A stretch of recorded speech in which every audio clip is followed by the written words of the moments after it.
following is a presentation of iRacing on PTR TV. We'd like to thank all of our channel partners for their support. Please like and subscribe to the channel, and we hope you enjoy today's broadcast.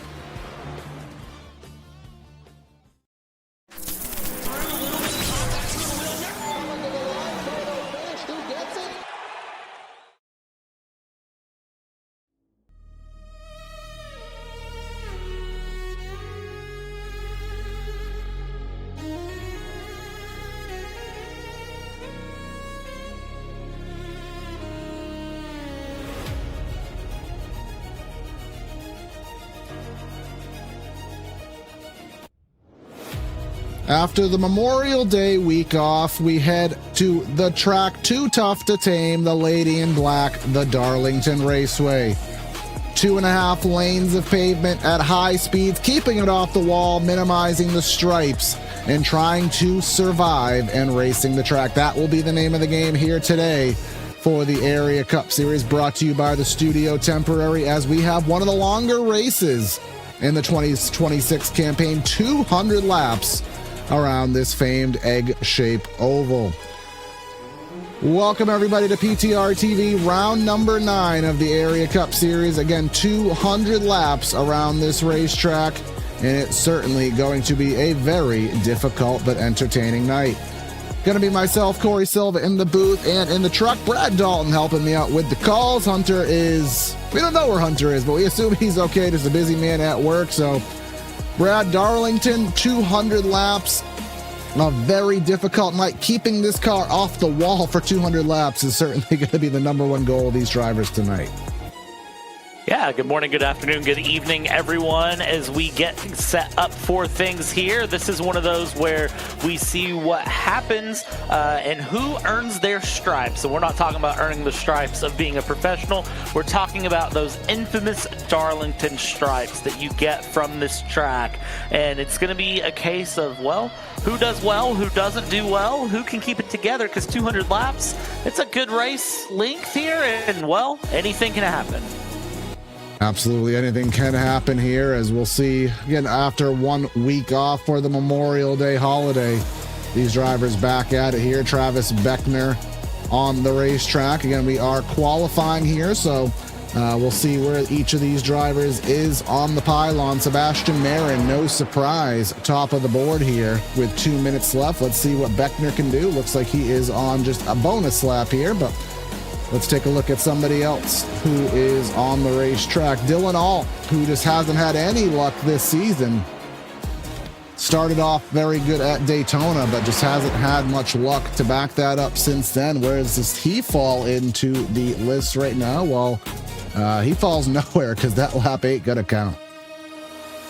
Yeah, Dylan Alt has had 1 pole this season so far. Looking in on the run here, he's had a win there in Boyd Motorsports, but is sitting 30th in points right now. This is the fun of the points too, Corey, as we watch Reese Schaefer go around. You have to remember the fact that with the points, it's all about that consistency going through. We have the winningest driver, Van Drugman, who's sitting 4th in points right now because he's not been the most consistent. And you have to remember, that's the big name of the game here. James Scioli leading points, Seth Noel, Jake Nichols, Van Drugman in 4th, and Logan Helton, your top 5 in points. It's going to be interesting to see how that shakes up. One notable in the points here, though, as qualifying has 60 seconds left to go. Sebastian Marin is sitting 15th in points right now with 3 poles, 1 win. And of course, he did have his issues with attendance, missing a race due to the hardware failures he endured, I want to say, at Las Vegas. But here's James Scioli. He's going to be lucky or unlucky, number 13. Depends how you want to slice that there. Who else on the racetrack? David Brown. As looks like everybody basically done with their qual times. Of course, we want to thank everyone for tuning in here to PTR TV. If it's your first time, don't make it your last. Hit that like and subscribe button here. And of course, if you're on Twitch, consider liking and following on Twitch. $5 a month for a subscription will get you double points custom emotes, and you can turn those double points into merch. The elephant in the room here today, I am massively under the weather, so our HR here, PTR TV, didn't approve PTO, so we will be trugging through this. But again, we're the racing will allow me to get over the illness, Brad, I'm sure. Yeah, no PTO here at PTR TV allowed. Trust me, we tried, we argued, we called human resources, and they said, nope, get your butt on the broadcast. We got to have the best for the rest, and well, that is what we're going to get here in the Area Cup Series. Let's refresh your memory, by the way, 2 weeks ago, if you don't remember what happened in Dover. Things got kind of wild. Not gonna lie, it was a fun race, I have to say, 2 weeks ago, and well, one of those that when you think back at it, well, you remember how it happened all the way along that 150 laps around Dover Motor Speedway, where Seth Noel picked up the win with 33 laps led. James Scully was in second. Kwame Scott was in third, 66 laps led. Sebastian Marin and Drew Jua was your top 5 there in Dover. That race did endure 6 cautions for 15 laps. Of course, the week of Dover, a very difficult week for us in the racing community. So Thursday, of course, we got the news with the Florida State Builders Pro Series about the passing of Kyle Busch, and that race ended up running flag to flag at the Dover Motor Speedway. So I don't expect that here today. Again, the Lady in Black, this next-gen car, Brad, we talk about it over and over again. I think that's a Nelly song with Tim McGraw, over and over again. Clean air.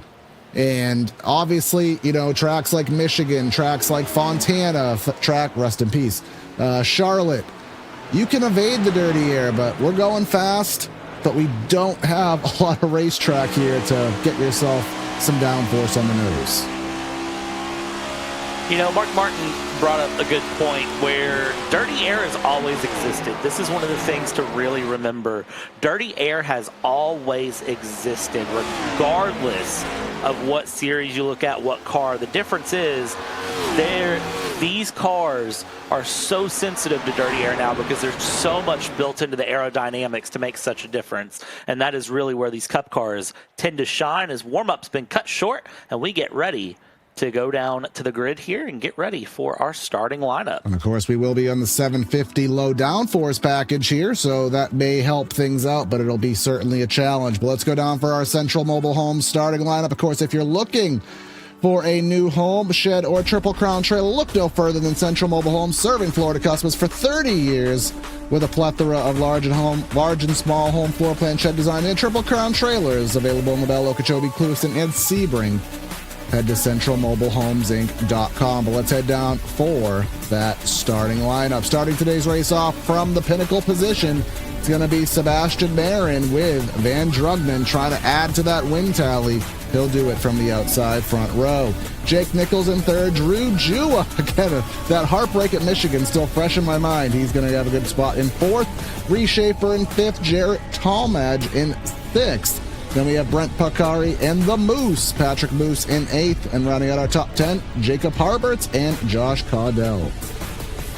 Next row, we go through David Weishart with Philip Groner kicking things off 11th and 12th respectively. From there, James Scioli and Justin Sogak 13th and 14th. Adam Cabot will bring in P15 with Connor Horn down in 16th place in the number 6-7 machine. You go Tyler Nichols and Frankie Barroso 17th and 18th. Seth Berger in 19th and Jacob Bell, the big boss himself, in P20.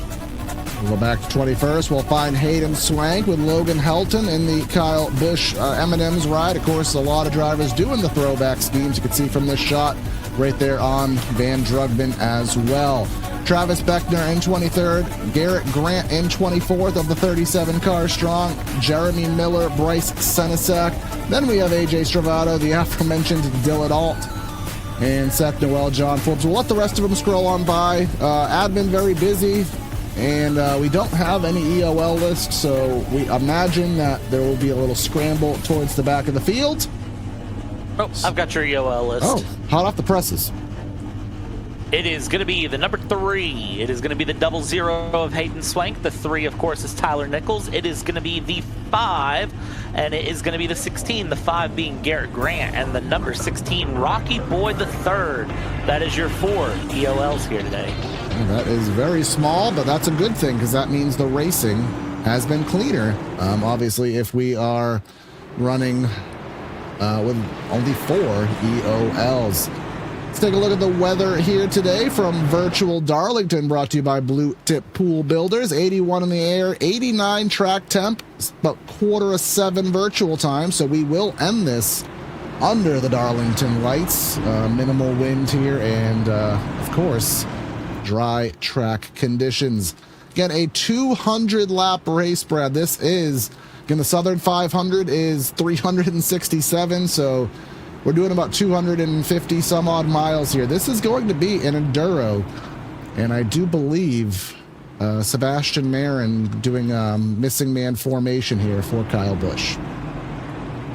I love seeing Sebastian Marin here holding back and going through that missing man formation. This is going to be a long race. It's going to be a race that demands some endurance and attrition. This is going to be probably the longest race of our season if I am looking at the numbers correctly, and I want to tell you that I am. I could be wrong, but I don't believe I am. If I am, then Hunter Sleppy will yell at me next week, so we'll let that be. But yeah, this is going to be one to watch and really see how it plays out. A lot of patience is going to need to be had, and these drivers are going to need to keep the tires under them.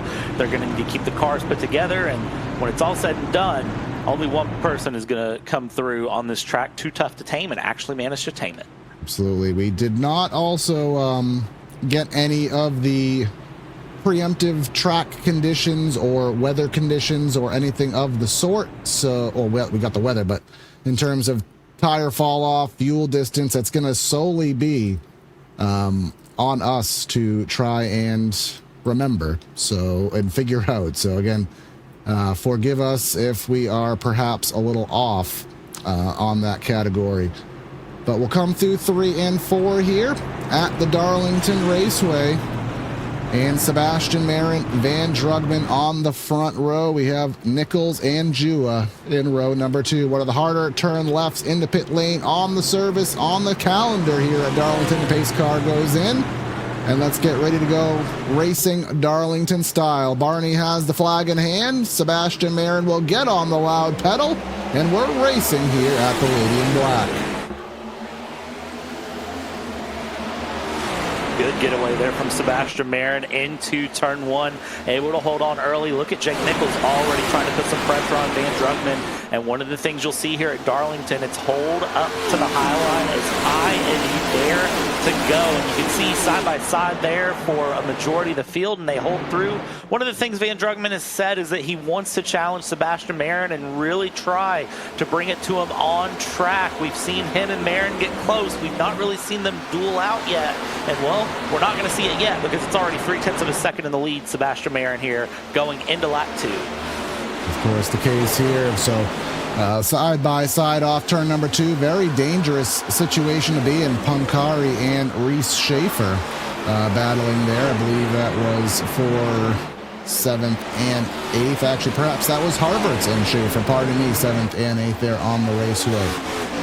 But single file again, Brad. We are running under the new lower downforce, higher horsepower package. That's the first time in area that they will have raced under these conditions. So a lot more simplified of a diffuser. It will help the dirty air. Travis Beckner down the back straightaway. Oh, big spin in the back there from Beckner down the straightaway. Still down on the bottom of the track. Barney's taking a nap, by the way, if you're wondering. Well, not really. This is just the case of of Darlington, not of area, but of Darlington. And let's take a replay here.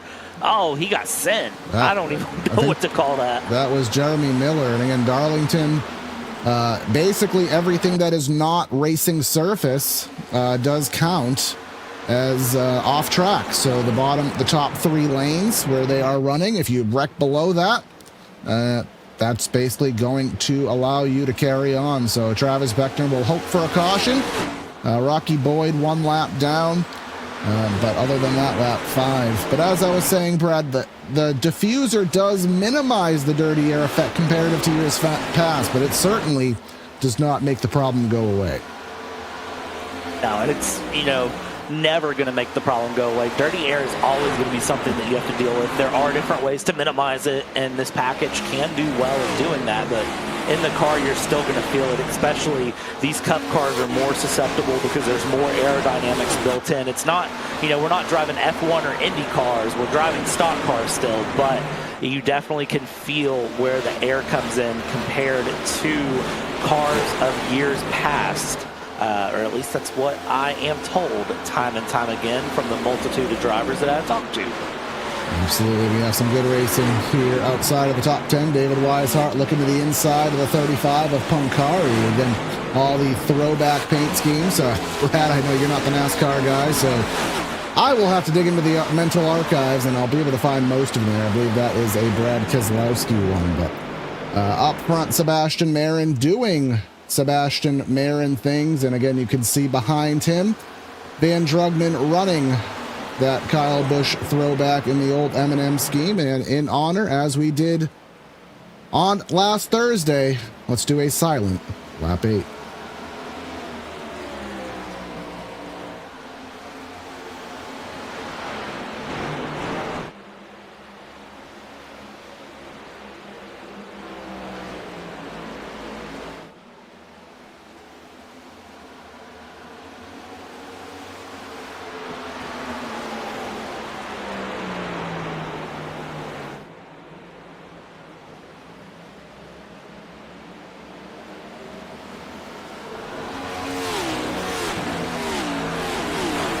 Honorary lap 8. We did do the silent lap 1 through 8, but we will continue the trend of that probably for the rest of the season here. But Van Drugman last time through, well, there's some wall off of the corner. He was about a tenth and a half slower than Sebastian Mayer. And then you have Jake Nichols back there. Let's pull up the ticker on the lap time perspective, show you what these guys are running here as it updates. And there's Sebastian, I think the only driver in the O's, but last time by, Van Drugman a skosh faster. So perhaps long run pace starting to kick in around lap 10. But you know what, Sebastian, he might just be playing around and trying to save the good old tires. Wouldn't surprise me knowing Sebastian Mayer, and he is a driver that is very, very smart and knows what it takes to go the distance. He very well can take the long run through if he needs to. He's not afraid to modulate the pace here and there, go a little bit slower for a few laps, go a bit faster for a few laps, and just let it be when he needs to. The thing for Van Drugman, one of the things to remember with Van Drugman's 17, and one of the things to remember with those younger drivers, I find, is they tend to just get a little bit into pushing. They love to really push these cars and push themselves, and sometimes that bit of patience isn't necessarily going to be on the game for them. They're going to be willing to just push through and not necessarily think about long term. They may be looking really more at the car ahead and saying, nope, I need to get past now. Absolutely. Patience, not one of the things that younger drivers traditionally are good at here. As we go back to Adam Cabot in the 12th spot, I believe that is an Evernham, well, it's certainly an Evernham Dodge car, of course, for 609 Motorsports. I don't know if it's Kane or Mayfield. It's certainly not going to be Bill Elliott. He would not drive something that... Bill Elliott just would not drive that, so I don't know which one it is, but... And then this is Jeff Gordon All-Star Race 1998 question mark for Connor Horn in the number 6-7. And then just behind that you have Philip Groner, who I believe he started higher up the grid than he's currently running now. Oh, not by much. He's on 3 spots on the day, but may try to get some more. As you can see, Brad, the sun going down, we can hardly see who's who down the straightaways. It will come into play for the drivers a little bit later in the race. Yeah, that sun can make a big difference here if we hop on board with any of these drivers going down the straights. Right now, you can see where that sun is setting through. It flashbangs you for half a second, Corey, and it's, for that half second, you can lose yourself in the corner, in the movement, the moment you want it. You better never let it go, because you only get one shot. Otherwise, the Darlington stripes come out to play, and well, if you're not careful, that stripe can knock that right front completely off camber and ruin your race. Absolutely. And I do know from experience that the virtual reality drivers, not sure who they are or if there's any here in the race, but the virtual reality drivers have even a more difficult time with that dirty air. There's Seth Noel and one of the Wood Brothers-esque cars, that number 1. Sorry, pardon me, Seth Knoll. I was doing so good with that, and I just started butchering it just recently. Logan Helton not too far back, another Kyle Busch ride.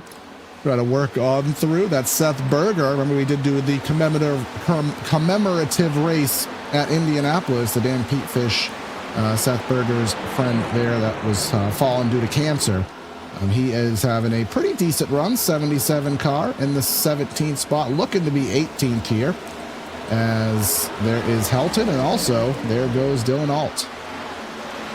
Look at this little bit of passing going along here. Typically you see a long line of cars form up, but right now you can see that bit of pressure being applied, working that inside line, working through. And again, I think this is a little bit of a long-term strategy being played, a little bit of patience coming here and there for these drivers as they think about how they're going to get to the end of this race, because it's a long way through. We're only 20 laps of 200 in, so I mean we're only a tenth of the way through this race. You've got to be thinking about it in that perspective. Set yourself that line and then just keep the race going. Get yourself to that first pit stop, and that's really going to be where I think you need to start to set the strategy in from there.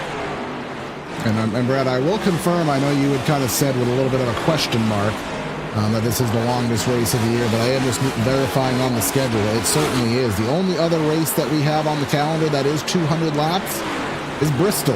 And just say a lap at Bristol, significantly shorter than what we're doing here at Darlington by about a factor of half. But next week's race, on the week of June 8th, if you're watching this live, it will be All-Star Week. Now, we haven't been privy to any information, so we're back from an off week, and then we will have another effective off week from points competition amongst all 3 series. So we will have that off week All-Star.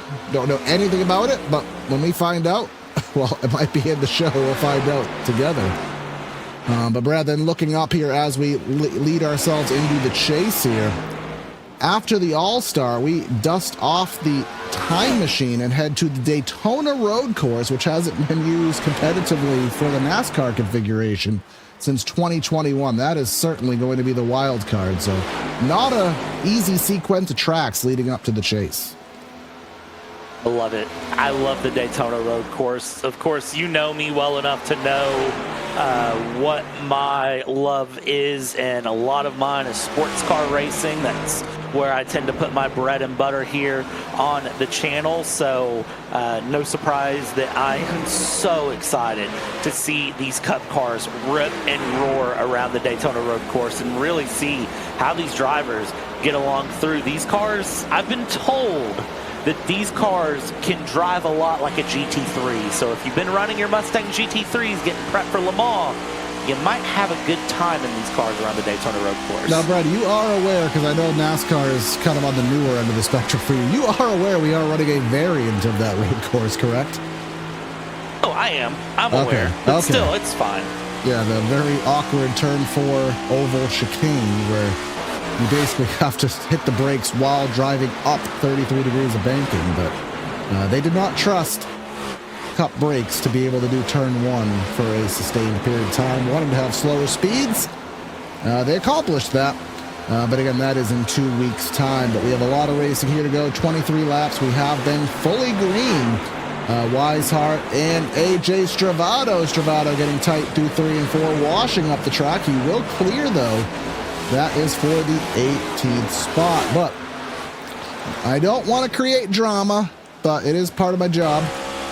It does appear that the gap is just a skosh, a smidgen, a little tidbit smaller.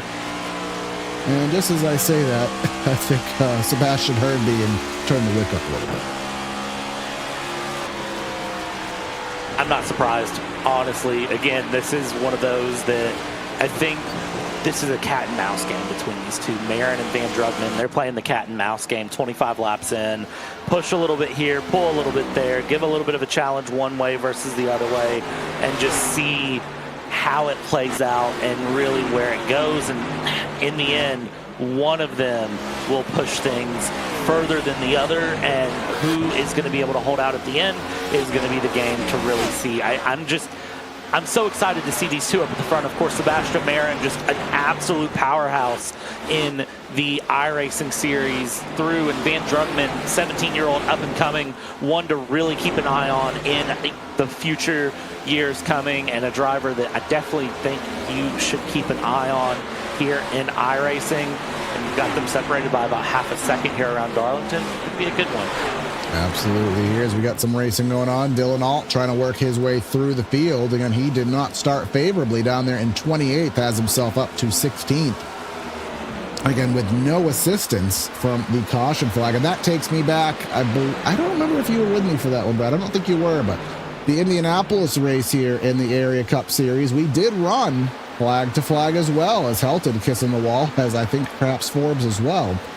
That race did go flag to flag. Sebastian Marin did have an EOL in that race and managed to drive into the top 5, only about 5 seconds behind the leader for the overall win, without the assistance of a caution flag. So obviously here at Darlington, that is going to be quite the feat. But Dylan Alt, he's got himself up 12 spots, still only within 10 seconds of the leader here, as we're still very early in tonight's race.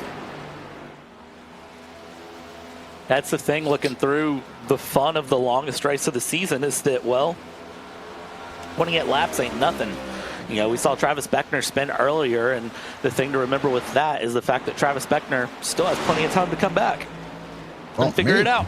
Well, maybe he is going to be dependent on the facilitation of a caution flag. He's 25 seconds back, so he is only about 5 seconds from going one lap down, and he has a wealth of real estate before he catches up to the next competitor. Actually, not a wealth, but he's running the Darlington chicane there off of 4, getting really loose. And yeah, we do apologize for the solar angle there. The cameras just pick up the exposure in a kind of an awkward situation. That'll be fixed next year with the iRacing new graphics engine, but just looking at the field, trying to find some good battles. Stravato and John Forbes. And again, just to also bring up some partners of here in area.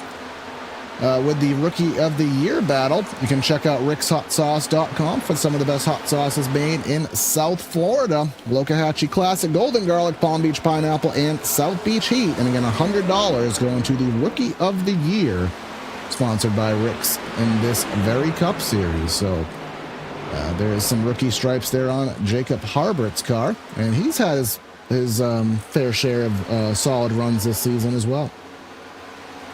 There's a lot of rookie drivers here, just looking through the sheet here, and everyone who has the potential to get a Rookie of the Year contention through. Zachary Carr, David Brown, Liam Sheen, AJ Stravato, John Forbes Jr., Joseph Kazi. Sebastian Marin is a Cup rookie, if you can believe that or not, here in the Area Cup Series presented by the Studio Temporary. Logan Helton, Van Drugman is a rookie as well. Rocky Boyd, Cole Hooper, Jacob Harberts, Gavin Rogers, Nico Servideo, Jake Fisher, Nerney, Jarrett Tallmage, Timmy Pacioli, Jack Mace, Alex McCollum, Brandon Watkins, Lake Bradshaw. They are all competing for the Rick's Hot Sauce Rookie of the Year go. And, well, I mean, I have my idea on who the Rick's Hot Sauce Rookie of the Year contender should be.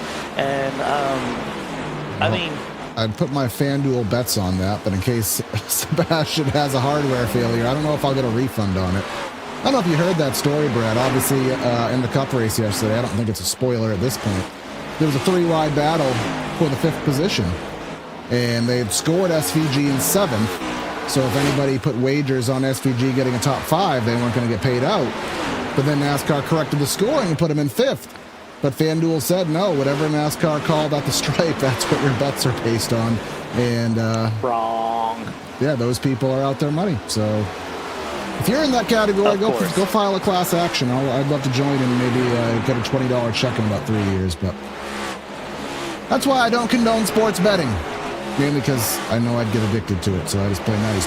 Who's not playing nice is Seth Knoll, who is passing Brent Pancari. Now, where did Seth start here in today's race? He started that there in the 29th spot, so he has worked his way up the field in this Pseudo Wood Brothers, number 1 Ford Mustang.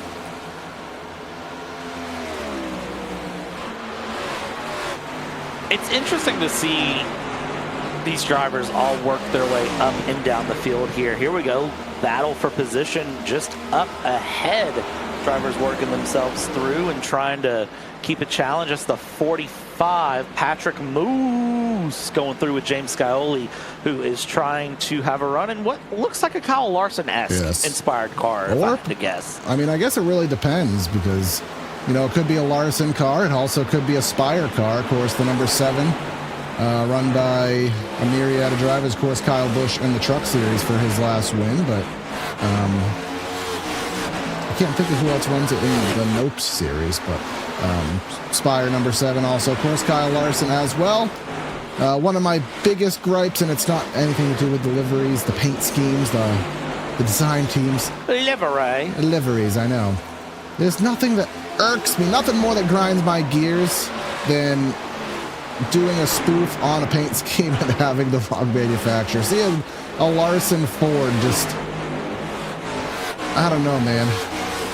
Actually, let's go back and check Connor Horn. He was driving a Gordon car. Gordon's always my boy growing up. All right, at least Connor Horn's driving a Chevy, so, man, he's getting squeezed in the wall, I think, by Logan Helton, perhaps, entering corner 1. Listen, sometimes you have to make sure, depending on what you're driving, you got to make sure that you're driving the right thing that your team designates. There's not always the choice of what you get to run. Sometimes you're just stuck in the position that you're in, and sometimes it, you know, it makes things interesting. It makes the broadcast upset because you can't go through and run different things. I'm board with Adam Cabot. Look at the tire fall off right now. We're sitting at a second of fall off, only 40 laps in as he gets right on the back of the 45. Patrick Moose thought he was getting ready to boot the Moose out and away. Interesting. You know what I'm surprised at, Brad? How have we gone now 9 races and I have not made a cheese joke about Adam Cabot? Cabot is a brand of... Cabot is a brand... maybe it's localized, but we have Cabot brand shredded cheese here in New England at least. Maybe it's a localized thing, but... All right, maybe... Okay, that's just me. You can buy your Sargento, your store brand, but you can also buy Cabot brand cheese here in New England. So, all right, it's a local farm. Okay. Let alone. Never mind. I won't make the joke. But we're just going through the field here as... there's Helton going through, and I mean, this is a good race, I guess, to really give some airtime to drivers who don't traditionally get it.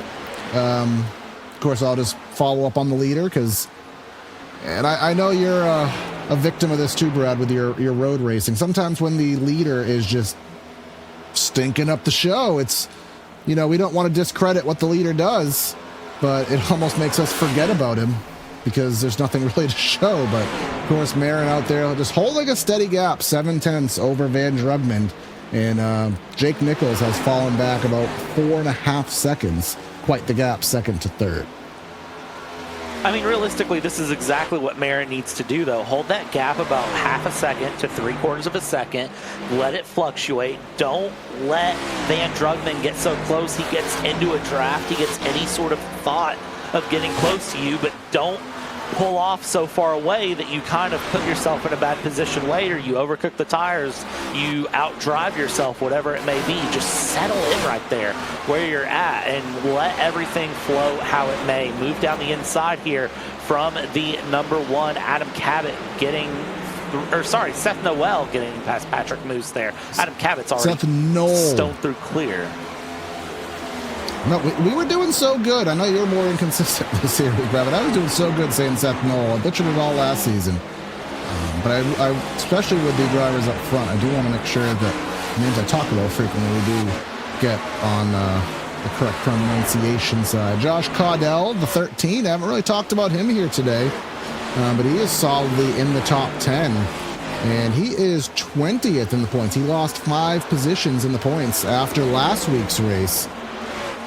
So he needs to solidify himself in a good position. Currently, what is it, 40 points, 41 points out of that cut line for the chase. So when it comes to the chase, we do have, I'd say, 3 drivers who are 15 points or less above it. And then we have 4 drivers who I'd say are 20 points or so below it. So there's probably a good fluctuation of about 8 drivers that, depending on their runs, both here and at the next 3 or 4 races, their chase situation may not be cemented. Yeah, the chase, here's the fun thing with the chase. It's not cemented till it's cemented, but even when it is cemented, you can lose it very, very quickly. So you have to just make sure that you're on your P's and Q's the whole way through. We talked about it earlier with the points, especially, you know, looking at Van Drugman. That's one of the drivers, you know, who's had such a dominant season through 4 wins, 5 top 5s, and he's sitting in 4th in the points right now because the fact of the matter is Scioli, Knoll, and Nichols had just been consistent. Seth Knoll squeezing by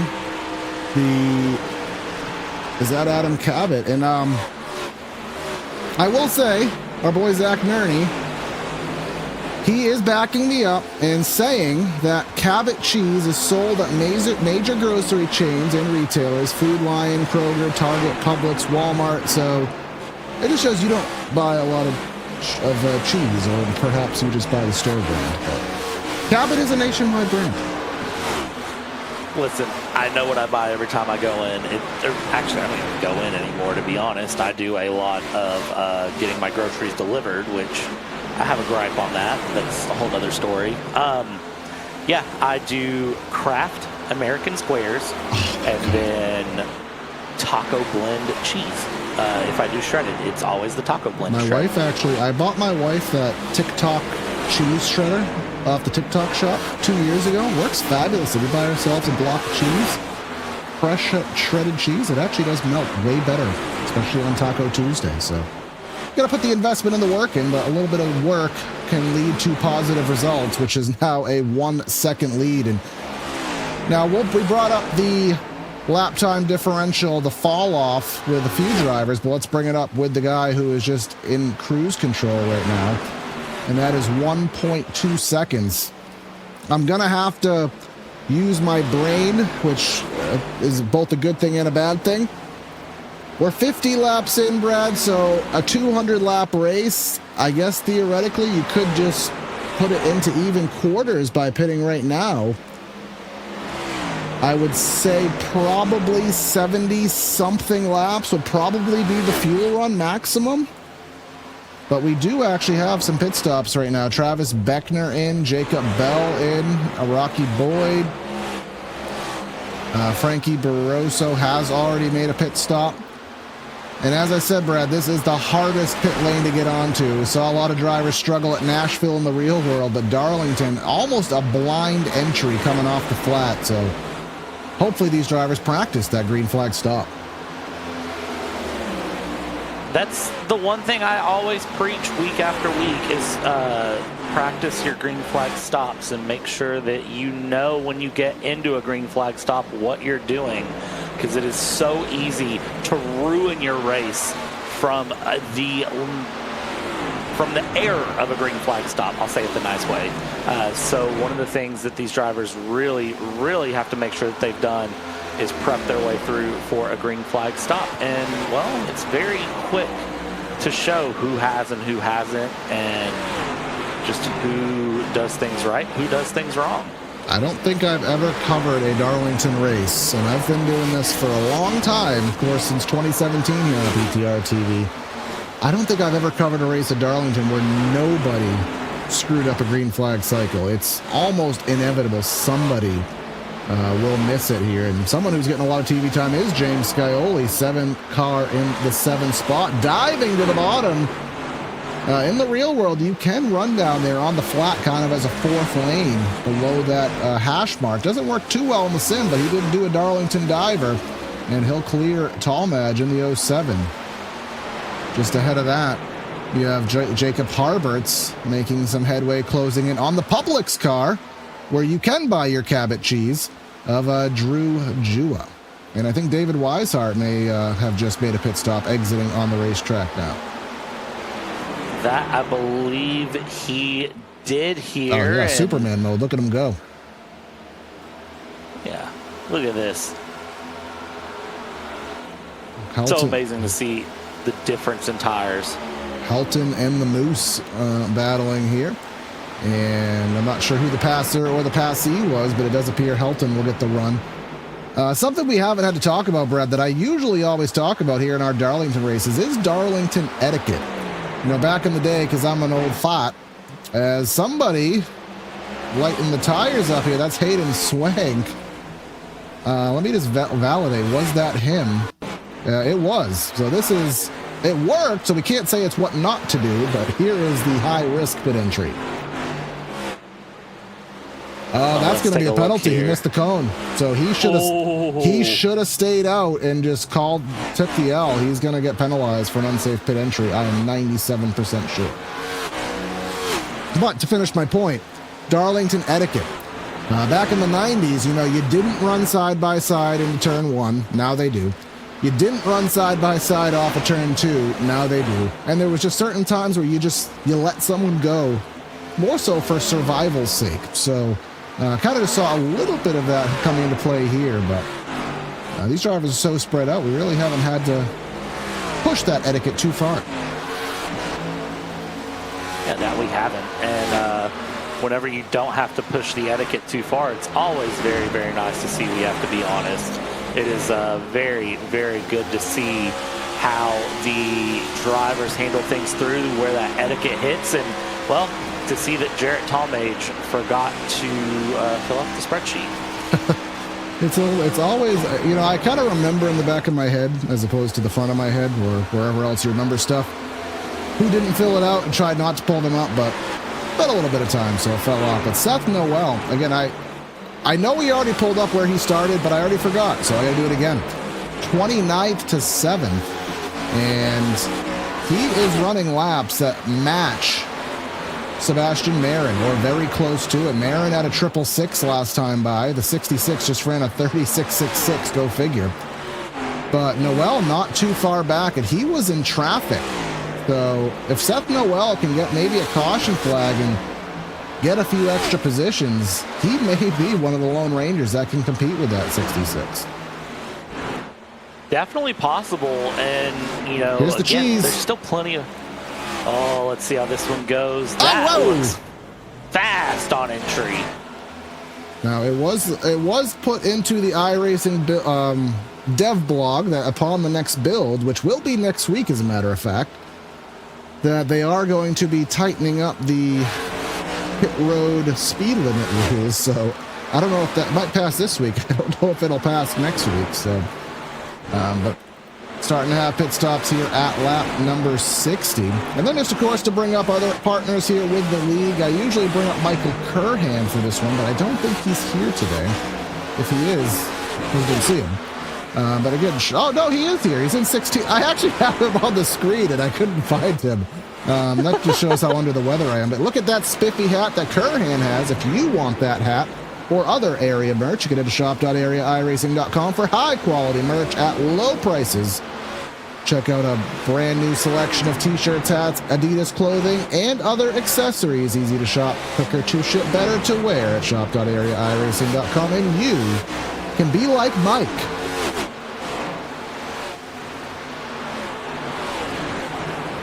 You don't have to have special shoes. Oh, here we go. Van Drugman pulling it down. He wanted to get the undercut on Sebastian.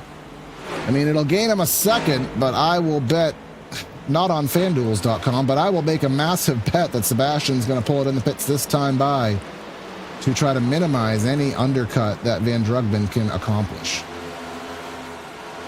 I don't blame him.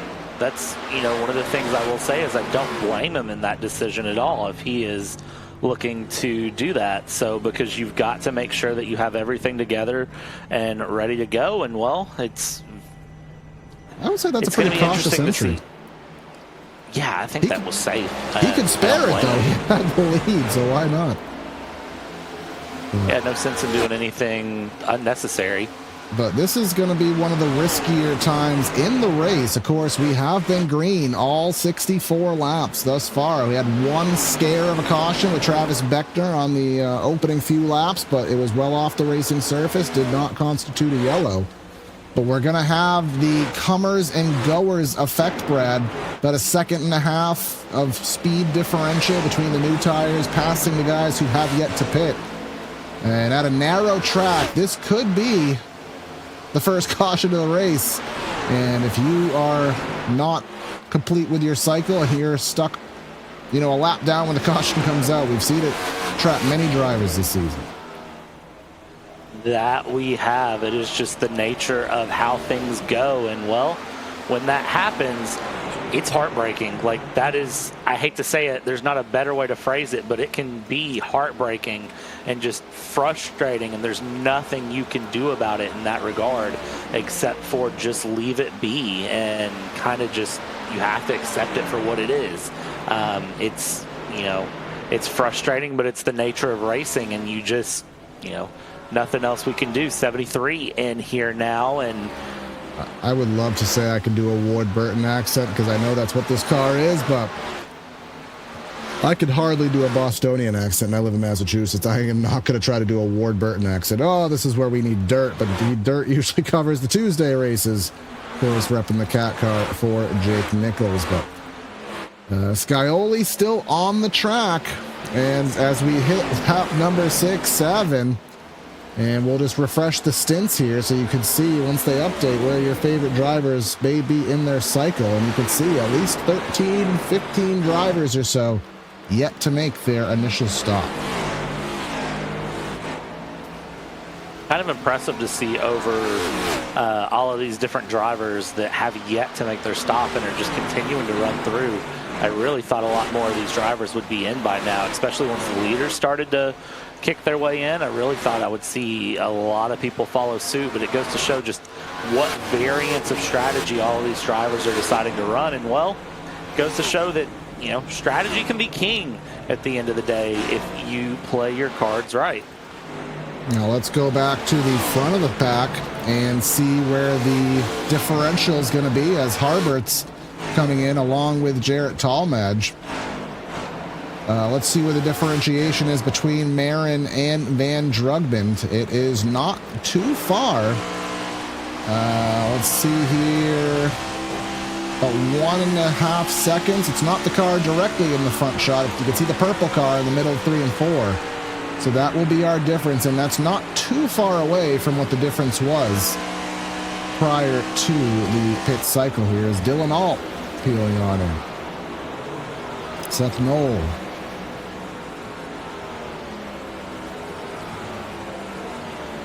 Looking to see here as drivers come in how things are shaking up through. You still have a multitude of cars that still need to pit in. Your top 6 really still need to find their way into the box here. They're not that far off.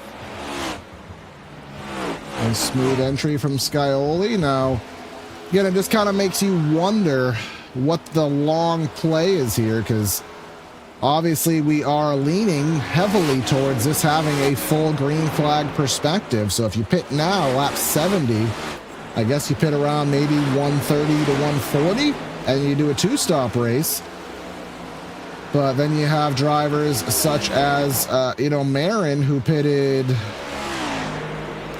6 laps ago, maybe at lap 65. I guess you could still do it as a 2-stop race.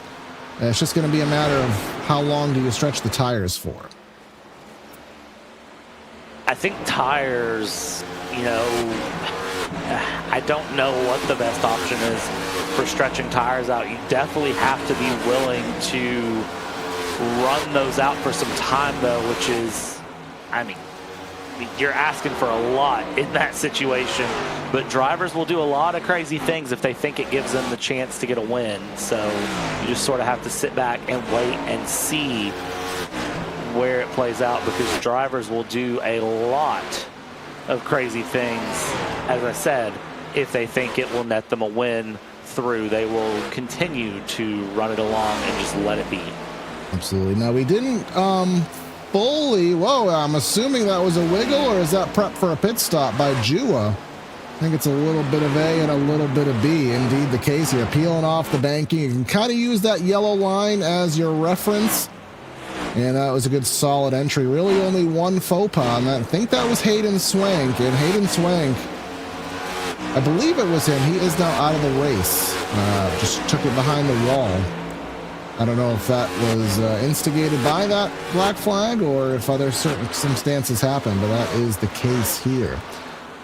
Lap 3, remember that incident with Travis Beckner and the 30 of Jeremy Miller, 67 of Connor Horn.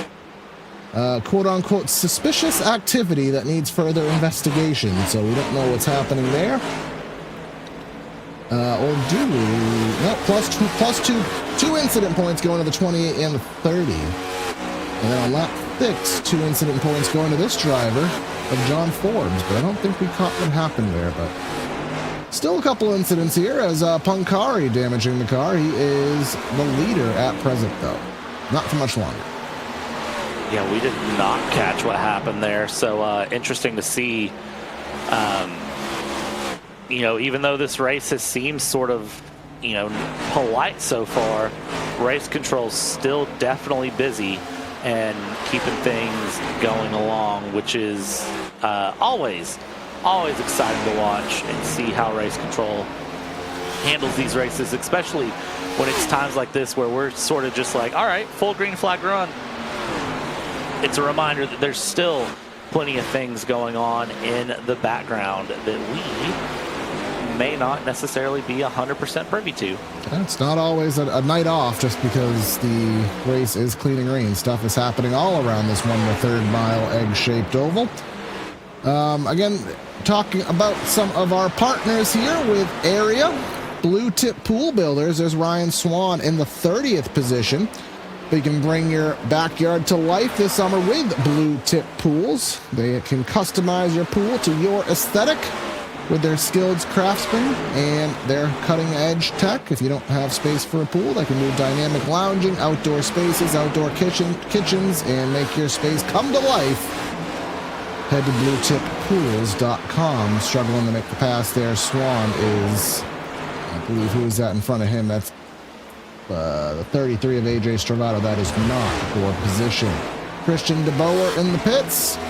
And now finally, we have headed back to our normal running order. Sebastian Marin up by now 3 seconds over Van Drugman, and Seth Knoll has cycled to the 3rd spot, jumping over Jake Nichols. And the interesting part here, Brad, is that Seth Knoll, again, he's driven through the field like a boss, but he actually has the freshest tires of anybody up front. Yeah, and driving through the field all the way along, having the freshest tires through, it's so interesting to see how he's done. He's up 26 positions on the day here, Seth Knoll, and just keeping that smooth consistency has been the key along. 11.8 seconds the gap right now to Van Drugman and Marin, with 3.2 seconds between Van Drugman and Marin themselves.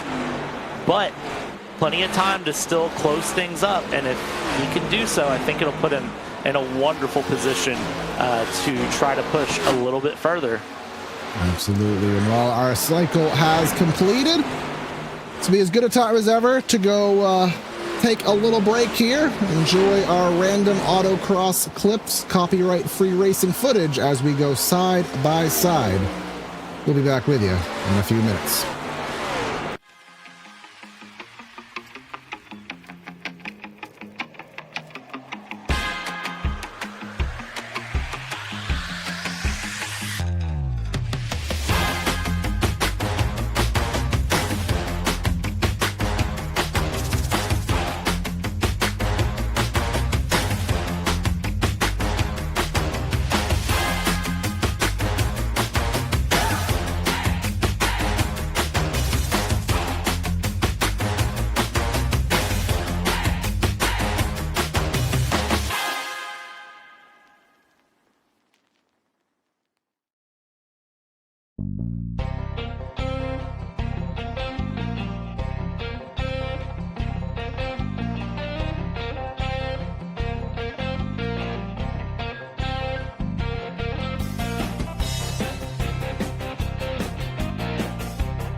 back here on PTR TV in the Area Cup Series presented by the Studio Temporary, round number 9 here at the Darlington Raceway. Myself, Corey Silva in the booth, and Brad Dalton here also helping out. And we have... Never mind, Brad. What? Oh, no, that's Van Drugmond. Oh, my gosh. Just going to say, we've run green flag the entirety of the race, and just as we come back from break, that ended. Now, Van Drugmond, let's see, that's the Alaskan Assassin. That's Justin Anna Sogak here. We'll have to go on board. Now, the beauty, I think for the 56 is, did he actually hit anything? I don't think he did. So he didn't really lose too, he lost like 7 or 8 spots, but get one more look at this. Oh yeah, he got into the 69 there on corner exit. And just kind of a little sissy spin for both of them. It could have been a lot worse, especially spinning back up into the racetrack.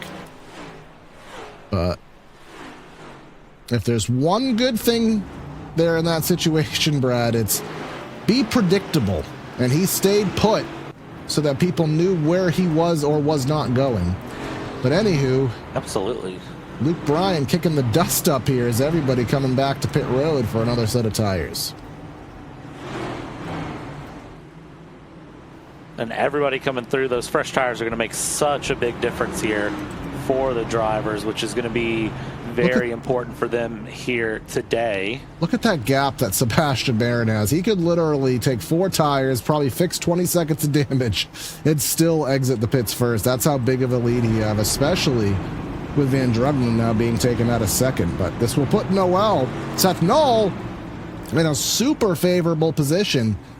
Talked about earlier, he was one of the only ones able to match pace with Marin. Now he's going to be in super good track position, presumably, and on even tires. Maybe not super good track position, but he'll be 4th, which is, I guess, a lot better than 20-something where he was earlier. Yeah, that's a very, very good position to be in here for him in order to try to move forward, try to make a difference here. It's going to be interesting to see how this caution shakes things up as we're lap 88 of 200. It's going to close things up, make things interesting. I still just Marin, league of his own up in the front. Now, something of interest here. 2nd place, the Cheese being cheeky here. Presumably 2 tires with a 9.8 second pit stop. That moves him up to P2.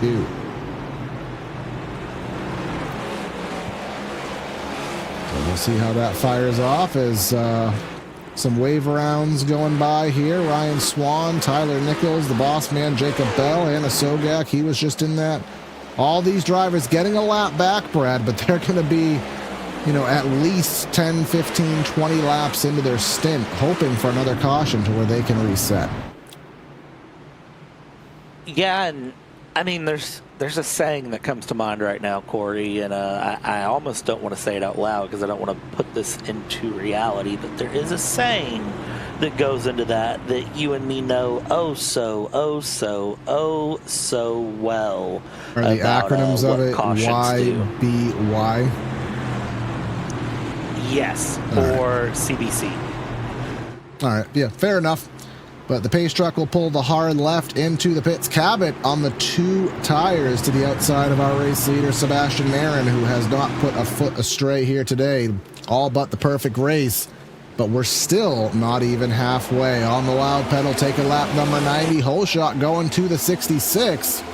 And Jake Nichols looking to get underneath Cabot for the 2nd spot. How will those 2 tires hang on? Cabot trying to put a fight up on that outside lane, and he will do that off the tight turn number 2, battling on the outside. And Brad, I think just using the acronyms, that was enough. Oh my gosh, what have we done? What have we done? Well, we have a sideways moose. Let's see why. Well, why do we have a sideways moose? Let's find out. 56 of Van Drugman, alt in the wall. Oh, he got hooked by Stravado. Hard impact for Connor Horn, Josh Caudell as well.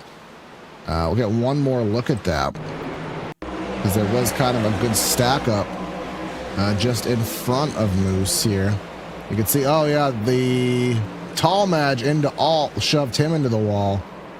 And then Connor Horn just absolute blindsided and then hit again from Caudell. I think Connor Horn got the worst end of that caution. Goodness gracious, that's a rough hit there going through. Unfortunate to see, but well, that's racing, I think, is the best way to phrase that. Sometimes things just happen that you can't do anything about it. But a whole bunch of happy drivers, and those are those wave arounds, about 7 or so drivers who had to take the wave around, get back on the lead lap. Now they can do that. Now they can catch up, and now they can get on even tires comparative to the field. So that is the absolute best case scenario for anybody who was in that strategy here as we approach the halfway point. And of course, Travis Beckner, who was the first caution that wasn't a caution, but he is now one lap down. Hendry County Racing will be back on June 6th at Hendry County Motorsports Park with open wheel mods, V8 Warriors, and more. Tickets $20 for adults. Discounted prices for seniors, teens, and kids age 5 and under. Get in free. Come to the southernmost dirt track in America in Clewiston, Florida, off US 27 at HendryRacing.com. Hendry County always has good racing. They're so much fun. So if you are down in southern Florida looking for something to do, highly recommend them. Well, I've never actually looked on the map. I know they say the southernmost, so I imagine it has to be pretty close to Miami, I would imagine. Because we're under yellow, I'm going to look. Voice was not ready to do that sound. Oh, it's actually... So there's that huge lake, Lake Okeechobee. I was about to just call it like the eyeball of Florida because I didn't know what it was called, but it is Lake Okeechobee.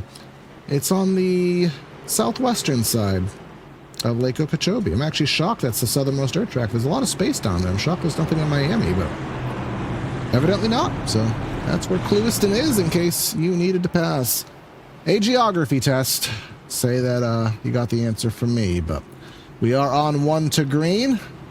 And Jake Nichols will start to the outside. Cabot on the 2 tires. He'll be to the inside following Marin.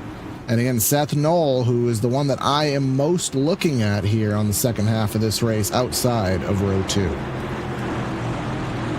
It'll be interesting to see how it plays out for these drivers as they get ready to go. This is going to be one of those that it's either going to go really well for someone or it's going to go really wrong for someone, and I don't have a solid answer for which way that's going to go, but all you can really do is sit back and watch and wait and see what happens as we get through. Barney has the green flag, and we are going here. Seth Noel with a great restart there. 2 by 2, everyone behind.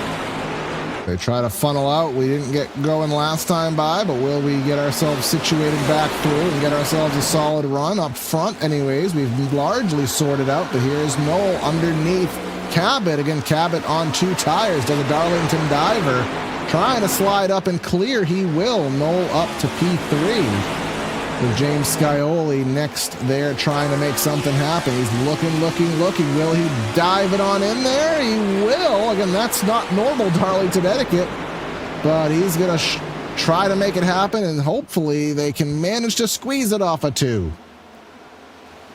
And squeeze it off a 2 they do, but still squeezing along.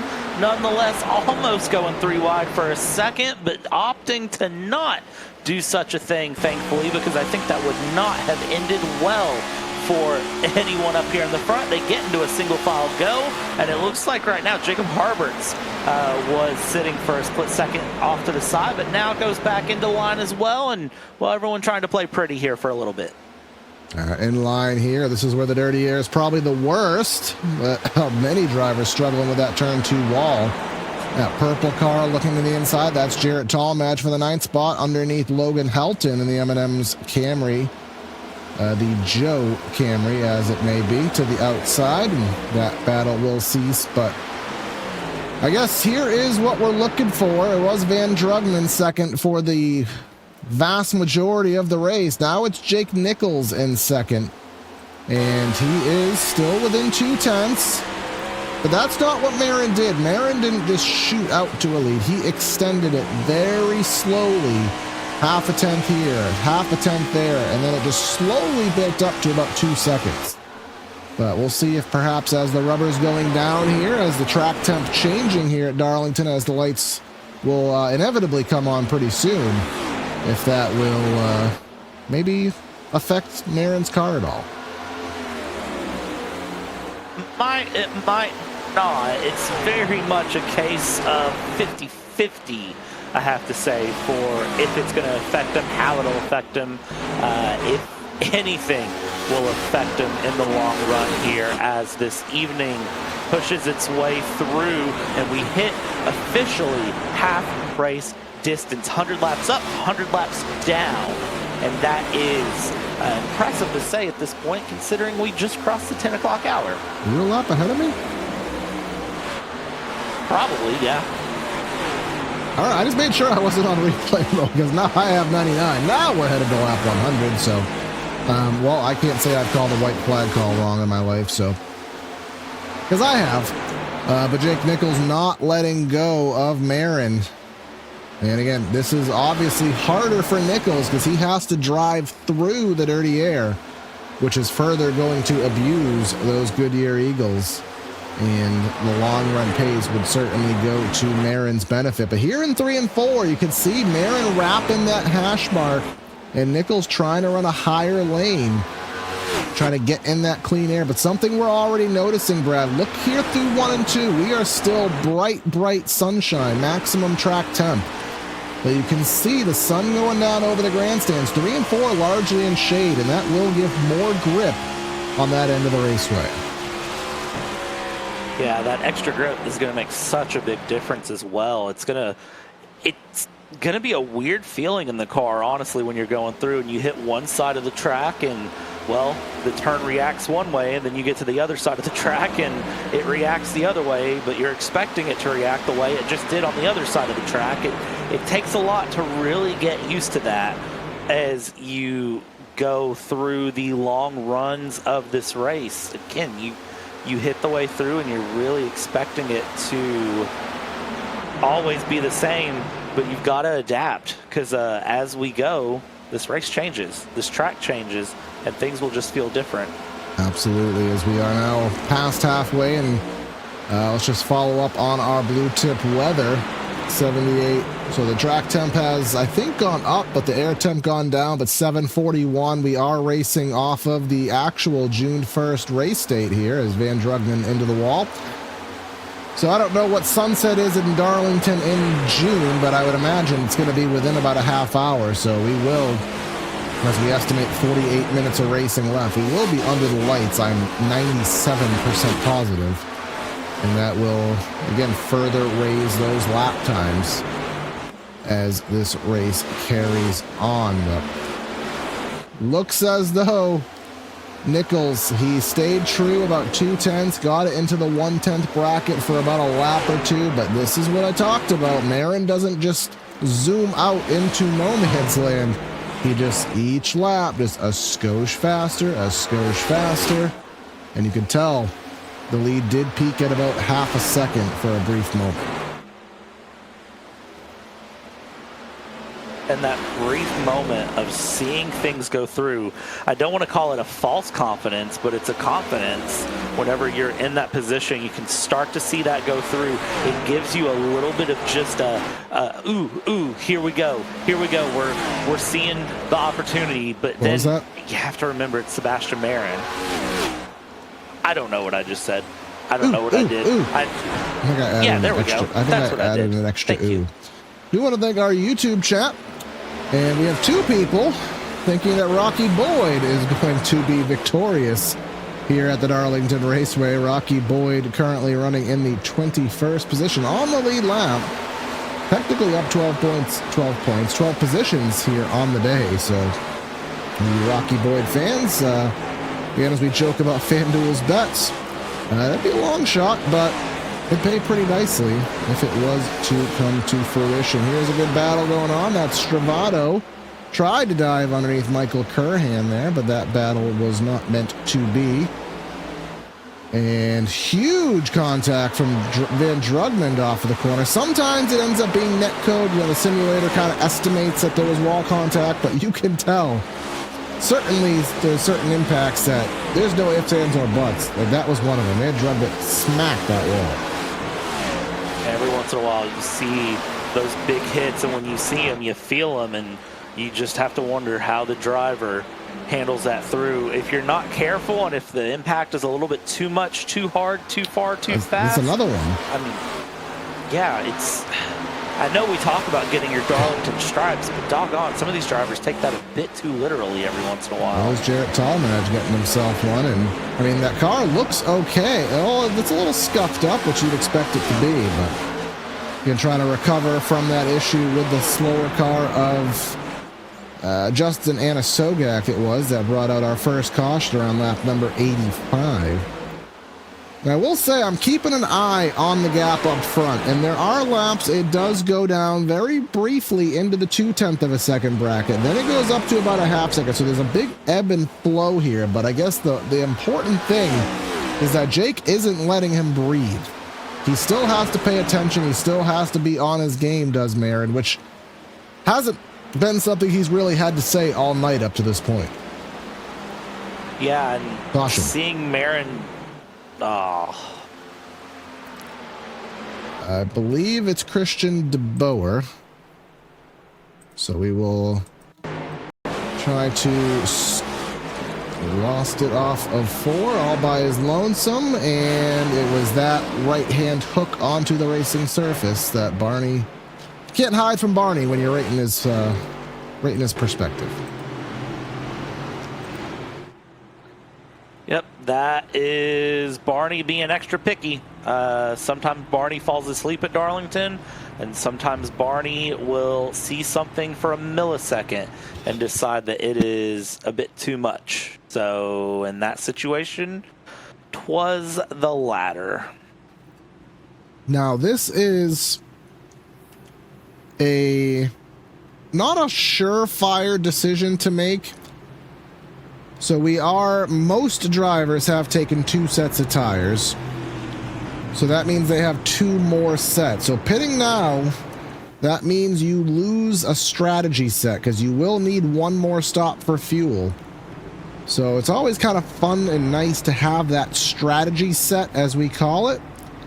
But by pitting now and changing tires now, you're basically giving yourself, you know, my fuel stop to the end is going to be my last set of tires. So it doesn't look like anybody's staying out. So this will really prove to be a tire-saving race, it so appears. But let's see who wins the race off pit road. Let's find out here, as we have a lot of drivers in. Who is going to do what in strategy, I think, is also something we got to think about. Is anyone going to roll the dice? I'd be very surprised if anyone does here. Cabot, 9.9 seconds in the box. Did he take lefts? I very seldom do this and validate a pit stop, but I'm actually super curious. No. He took rights again. So that means he has... Now in iRacing, as in the real world, tires are staggered, so you can't put your lefts on the right sides. They're not even in that capacity. But actually, is he coming back to the pits? Did he get penalized? Not showing a penalty. Interesting. Did he have something misconfigured? Because as I was saying, he would have had 2 extra sets of left side tires, and in oval racing, there is very, very, very seldom a time where you want to put left side tires on. So perhaps he's going to come in now and take the lefts and even it out. Yeah, that's what he's doing. So that is a costly mistake. It's going to put him back in the mid-20s when he was a top 5 driver. And that hurts significantly. Little moments like that, too. You have no one to blame but yourself. and that is the worst position to find yourself in. And Philip Groner was also issued a black flag. Not sure what it was for, but that'll put him at least tail end there in 30th. And for his sake, hopefully it's not one that he has to clear under green flag conditions. But in same positions up front, Marin to the inside, Nichols to the outside, Seth Knoll in third, and Scioli outside of row number 2. Back into the restart box, green flag in the air, and Knoll got himself a really good jump following Marin. He is going to clear up to P2. Again, I think he's the only one that can really compete with Marin. Let's see if my thesis is accurate. Oh, it no. It does look... Big jump. Oh, my gosh.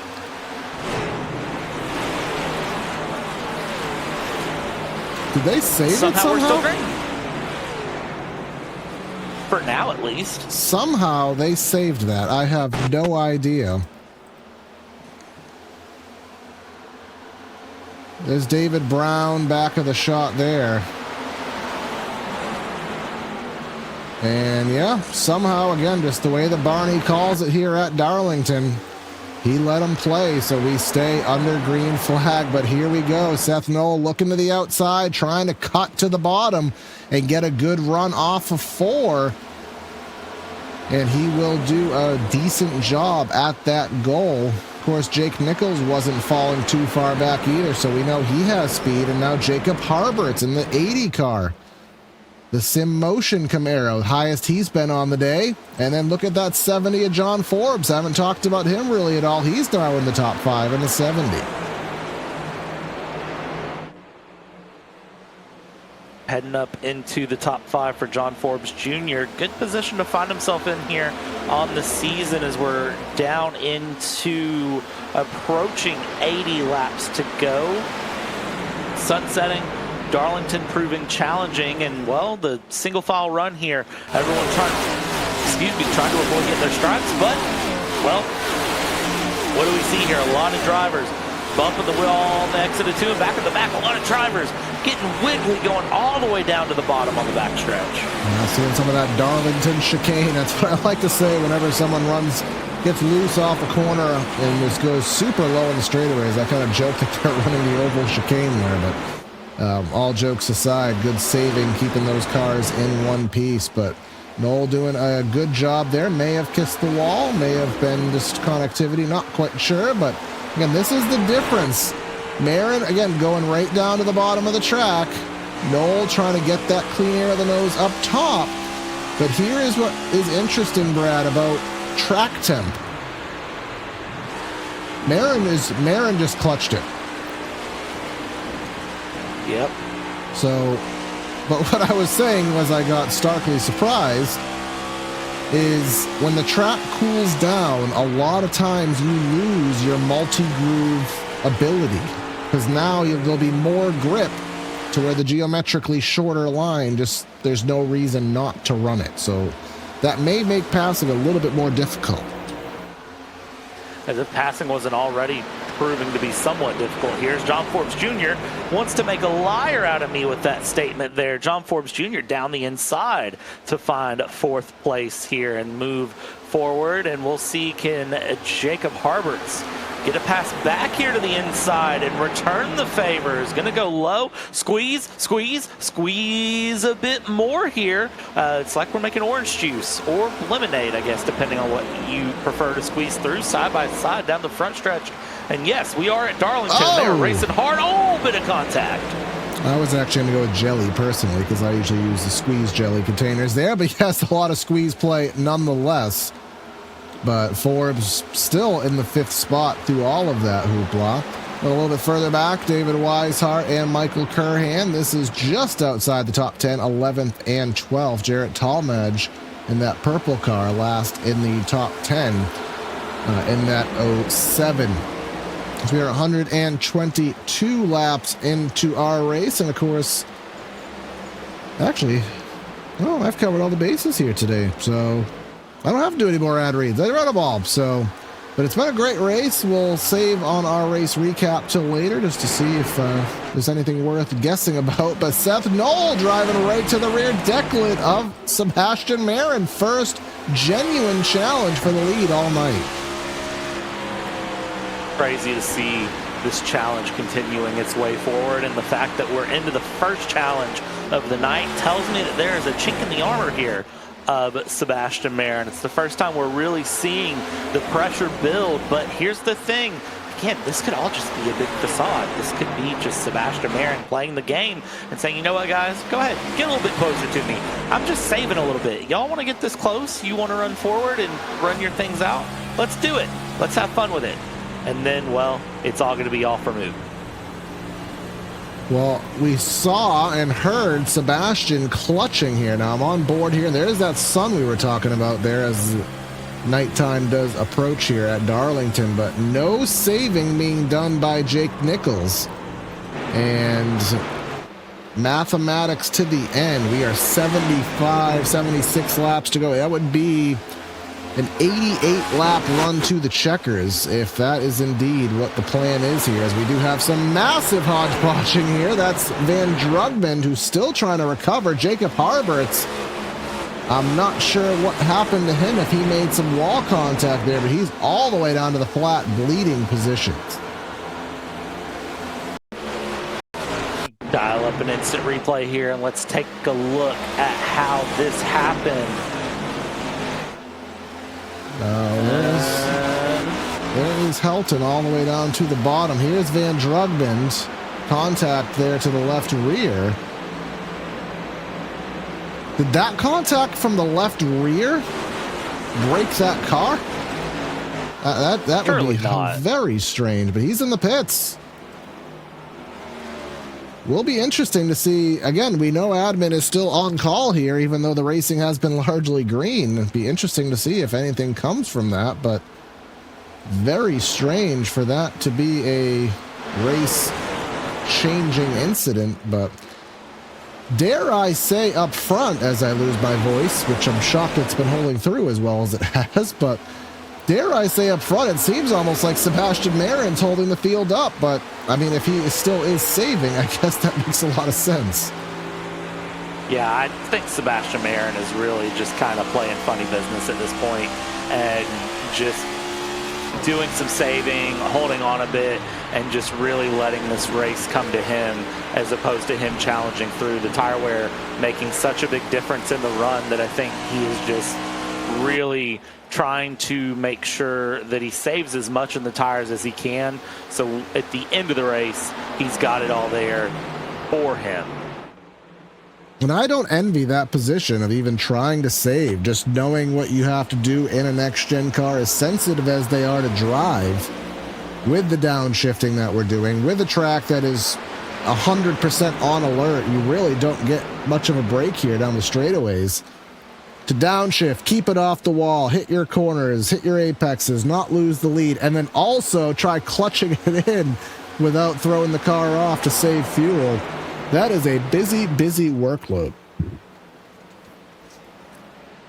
That it is, and you know what? If there's anyone to do it, it would be him. So no surprise at this point to really see everything hanging on for him and keeping this race well and truly alive. More battles further up and down the field here for these drivers as we look further back here towards Mr. 6-7 and the 3 a bit further back here. Tyler Nichols, Connor Horn, Adam Cabot, they're still in a bit of a mix here. Looking at the 17 yet again, who is having some good battles. Up and down the field, there are some good battles going on here on lap 130 of 200. It's just a case of everyone has really settled into their rhythm and is really just kind of following the single file guide at the moment. As Frankie Barroso, I haven't really talked about him. He's in 13th. He has Justin Anasogak to his arrears. He is only 15 points above the chase line right now, so he can't afford to have too bad of a run and bleed points. But he is doing decent right now, but will decent be enough? He's going to try to get a little bit more if he can in that bubble with Reese Schaefer, who is 13 above. Michael Curhan, only 6 above. Gavin Rogers, 6 below. Cabot, 8 below. So that cut line certainly getting juicy. And something else that's getting juicy and perhaps ready to squeeze is the battle for second. Jake Nichols looking high, looking low. I thought Noel was going to be the one to challenge, but I think maybe Nichols says, all right, you can't do it. It's my turn again. And as we continue to see the argument basically between these drivers of who's going to challenge Sebastian Marin at the front, Sebastian Marin just good and steady and hanging on and holding through, not doing anything crazy and not really, you know, forcing through. Side by side though, Nichols and Noel who gonna keep through. And again, this is the challenge for second. They're not fighting for the lead, they're fighting for second right now and continuing to push each other along in this second place go. And back in for fourth as well, you have Forbes Jr. and Scioli who are challenging each other and fighting a bit as well. And look who's back in the chat. Van Drugman, remember, probably the Darlington Stripe leader of the race, had that issue with Anna Sogak that brought out our first caution, and now he is back in the top 5. He had fallen to about a second and a half, nearly 2 seconds of Marin at the worst moment when he was running in second, so he's good, but not good enough. But also, you got to watch that 70. John Forbes now closing in on Jake Nichols, but now Forbes, as he tries to get spots ahead, has to watch out for Van Drugman behind.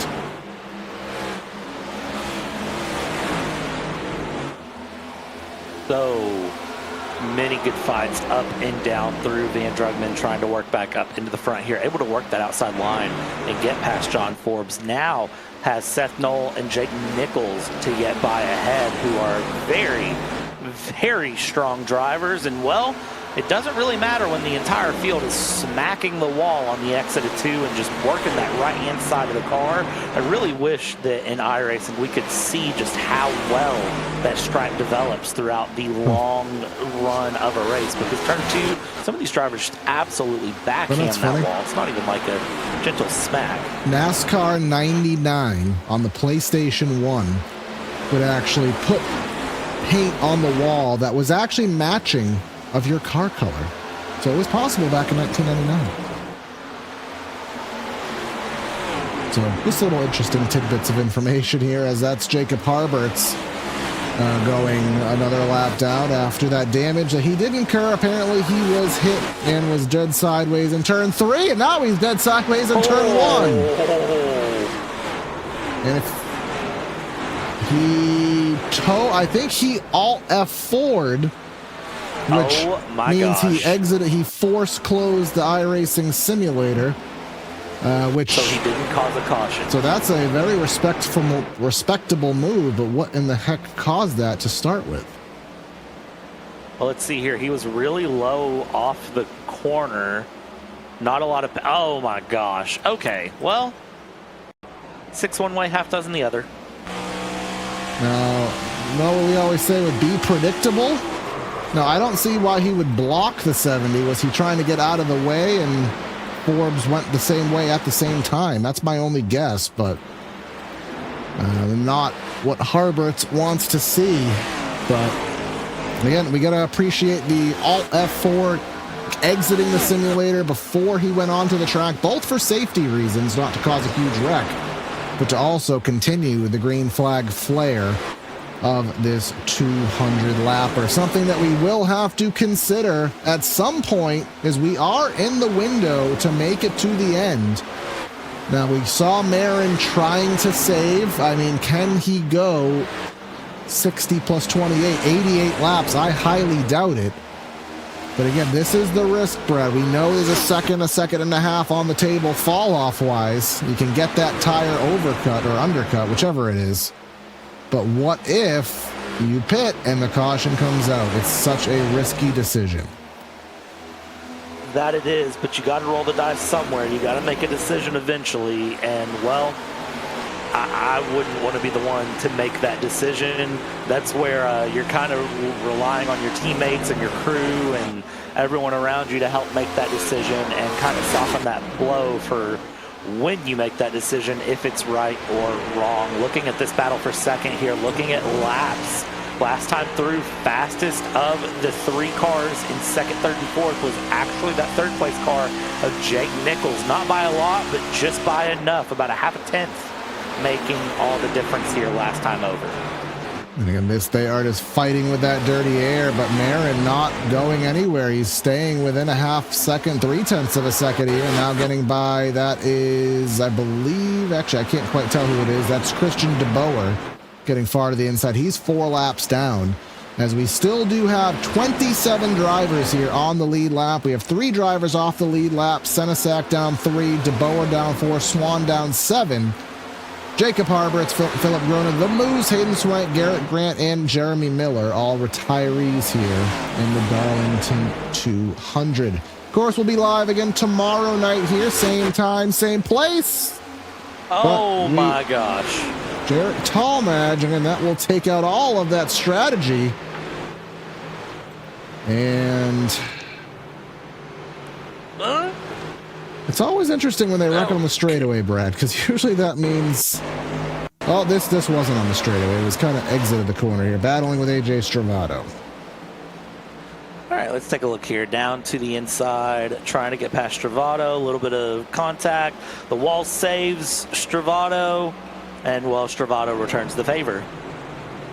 Not on purpose, of course, for the record. But just bounces off the wall to come down. Yeah, I could see just exiting the corner here, getting underneath.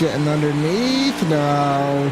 Did he squeeze it, or did Stravato shut the door? I guess you could probably say a little bit of A, a little bit of B. We'll see what admin decides for the call there. But either way, and this will take out all of the strategy, Brad, because I don't know of anybody, perhaps outside of Cabot, who would have more than 1 set of tires on the wall. But in Cabot's case, he's going to have an extra set of lefts, which is all but useless. So this is the last set of tires. This has to get you to the end.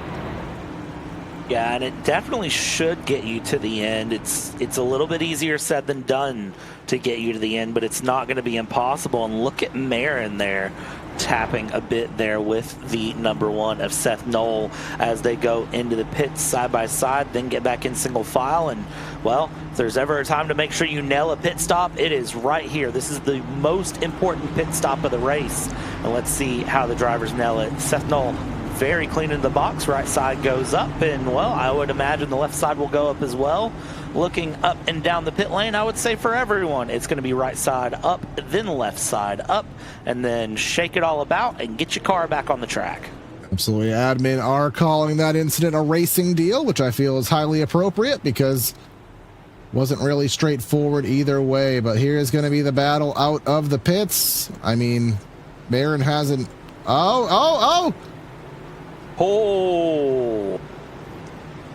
Well, before we get too crazy up in her, so Seth Knoll has got out. Wait a second.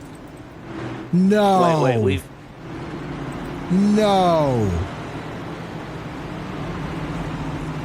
Is there... I'm looking to see... Did Sebastian get a black flag? We're waiting for the ticker to switch over to 16th. Do we have a black flag logo?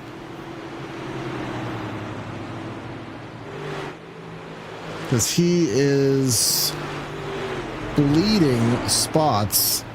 He doesn't have a black flag logo next to his car. Surely he's not trying to do a last to first challenge with 50 laps to go. Can I point out something crazy that we missed on this? Van Drugman in the lead, 9.6 second pit stop. So talk about 2 tires trying to get that track position, but just so many things changing here. We don't have... I don't know what is going on with the 56. He had a normal pit stop. I didn't see on the... Oh, he was given an end-of-line penalty. So I'm not entirely sure what instigated something to do with his pit lane sequence. So, because if it was speeding, it would have been a hold. So I'm not sure what happened, but That is a massive chain of events here to change here in the last 25% here of the Darlington 200. Van Drugman and Seth Knoll on the front row. First time we've had a different control car here on the evening. 2 tires for the 56. How will he fire off? Not amazingly. Knoll trying to get to the outside. He won't be able to clear. Nichols trying to squeeze for second. He'll fall back in line. Everybody falling into single file through the top 10 here, as they need to do to get through these last 52 laps of action. Seth Knoll right now going to put some pressure on Van Drugman, try to go to the inside, want to work the inside through. Fresh tires can make a big difference, but not able to close. A little bit of wiggle on exit. That's going to open up the door for Jake Nichols. Jake Nichols down the stretch will go down the inside and moves up into second place. Scioli was really close to getting in the back of the 1, but manages to fill in the gap. But Van Drugman up front. And the longer that he can sustain and make the lead happen on these 2 tires, the better it is for longevity, as the 73 hard into the fence, but didn't really hurt him at all. He gets the drive off the corner. Van Drugman into the turn 4 wall. Let's go side by side for the lead here on lap 150. No one's going to give in 1 and 2, and Van Drugman holds off the challenge for now. I wish I could tell you how Van Drugman is holding on to this lead right now with the tire difference, but genuinely, I can't tell you where the difference in pace is coming from and why it's just enough in order to challenge for the lead here and hold on to it. But you know what, for Van Drugman, if you can make it work right now, make it work. Going for another win here in what's been a stellar season.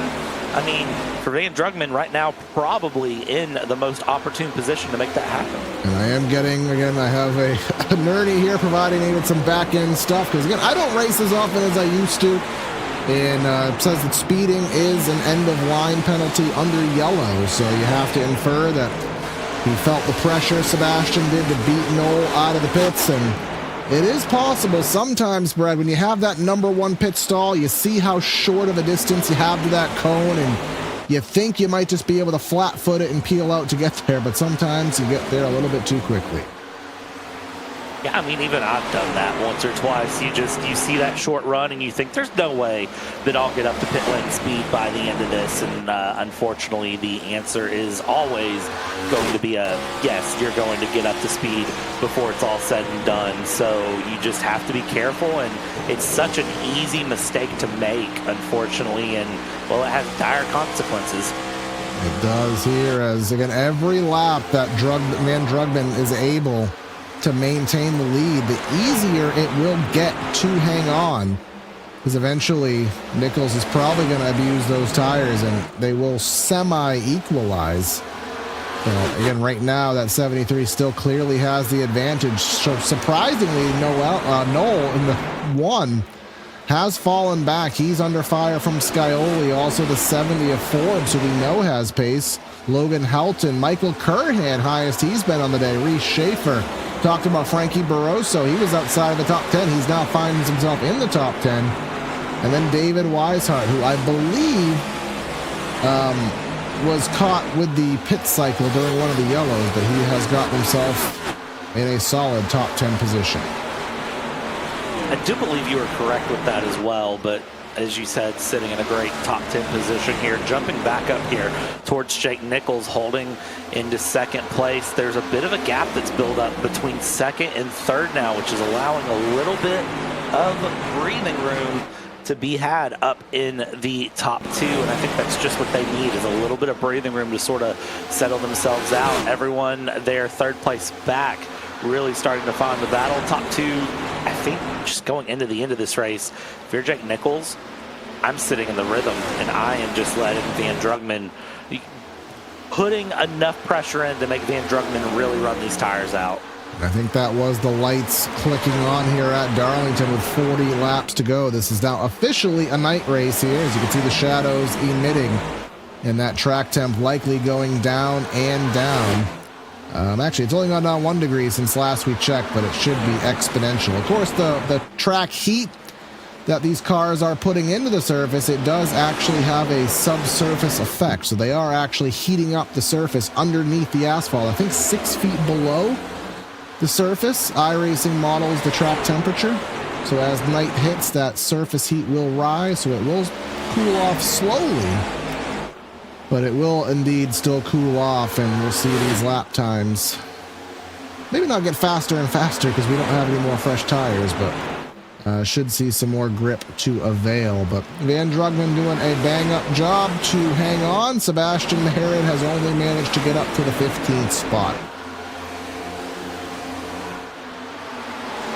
Marin only making it to the top 15 here so we far. go. Big deal. Here we go for the lead. Van Drugman, Jake Nichols, side by side, barely clears by a millimeter there. Van Drugman over Nichols will hold that lead yet again. And I tell you what, one of my favorite sayings from Wednesdays is it's one thing to catch, it's another to pass. And right now, this is proving true on a Monday night.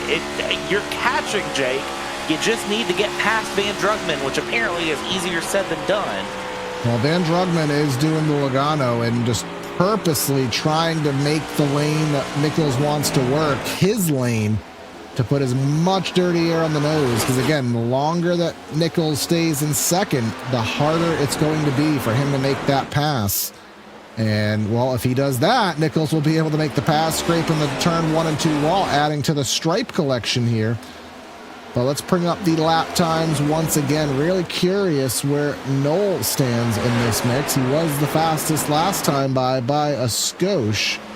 But a skosh is not going to gain 1 second, so he's going to need to make some bigger inklings or hope that these top two start duking it out. I wouldn't be surprised if these top two do keep duking it out as they go through. It's such an interesting balancing act, and maybe I'm just a more conservative driver on iRacing. I'm more willing to kind of take my time and sit behind and really long strategy more than force an issue quickly. I'm comfortable sitting back for a while, and well, obviously I am the exception, not the rule, because Jake Nichols already starting to try to get a go. Marin, look at this, working his way up into P14 now. He's led 132 laps this race. Heartbreaking to see him back in 14th as he sits back here on the go. Needs to try to work his way back up to first before lap 200. And unfortunately, if it was any other track but Darlington, I think he'd have a better chance. Yeah, absolutely. We've seen him make masterful moves through the field, but not here today. So Van Drugman in the lead now, back to 1.5 tenths as he continues to hold on to the charge as they both hit the wall off of turn 2. Noel has gained a little bit of time, taking it down to 7 tenths, 3/4 of a second. And here comes another charge to the bottom through 3 and 4. That's a really hard place to pass through 3 and 4. I think the best thing he can really do is try to get the run off of 2 and do the old Darlington slide job and dive into turn 3 and try to clear. I think that's the best opportunity, but he's going to have to get a masterful run off 2, and he's not going to get it that time. This track is so tricky for what it is. Like, it's a track that is really going to ask a lot out of you on the go here, and it's so hard to get the right run. It's so easy to get the wrong run, and it's definitely proving to be a track here today that is demanding the most out of these drivers here time and time and time again. As again, another smack to the wall there onto the backstretch for Jake Nichols as we head into 165 of 200. I can't do math off the top of my head, but we got more side-by-side battles further back. That's 35 laps. And Brad, you got to stop saying time after time, or Cindy Lauter is going to copyright our broadcast here. So, you know what else, Brad? You were talking about your perspective as a driver. You know what we've never done, but it might actually be an interesting video? Oh boy, what? We should do like a commentator's PTR TV like dual race. You know, you can. I feel like you can host a road race. I host an oval race, and then we just do something random that both of us will suck at. We'll see who comes on top. Comes out on top. We should do the we should do like one of the rallycross like runs. Isn't there a rallycross track for Charlotte that you absolutely. can run through with the little VW buggies? Absolutely. Yeah, we should do that. Yeah, that'd be a little fun idea to do here in a PTR TV off week. But here's the cheese underneath Barroso. That is Adam Cabot underneath. And again, trying to get the bite in turn 3 and not able to do so. But here we go, right to the rear bumper. Drag racing down the straightaway, bump drafting of sorts. And Knoll has managed to cut the gap within a half second. Not too far back is Scioli. So now Van Drugman starting to bring everybody into the picture. And here comes Nichols. Will he do the Darlington diver? He didn't have enough position. There's the 56 into the wall. And again, so hard to get the bite on the bottom of the racetrack on that side.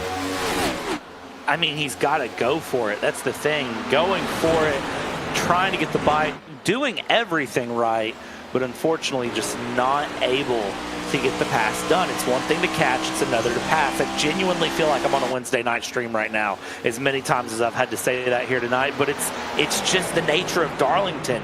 This track is one of those that it's so frustrating because you're there, you're putting the pressure in, you're doing everything right to try to get the pass done, but it feels like there's just something missing every single time. So this is what the only thing I think he can do, and he can't do it because Van Drugman is taking his line away. He can't get enough of a run off of 2 to where he can, maybe if he gets to the left rear tire, maybe he can send it on in there and try to clear.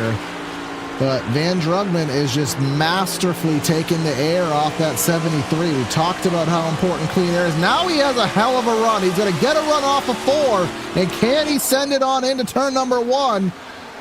And is anybody going to give? No. And into the wall goes Busch. It was so close. He was trying. And it's just,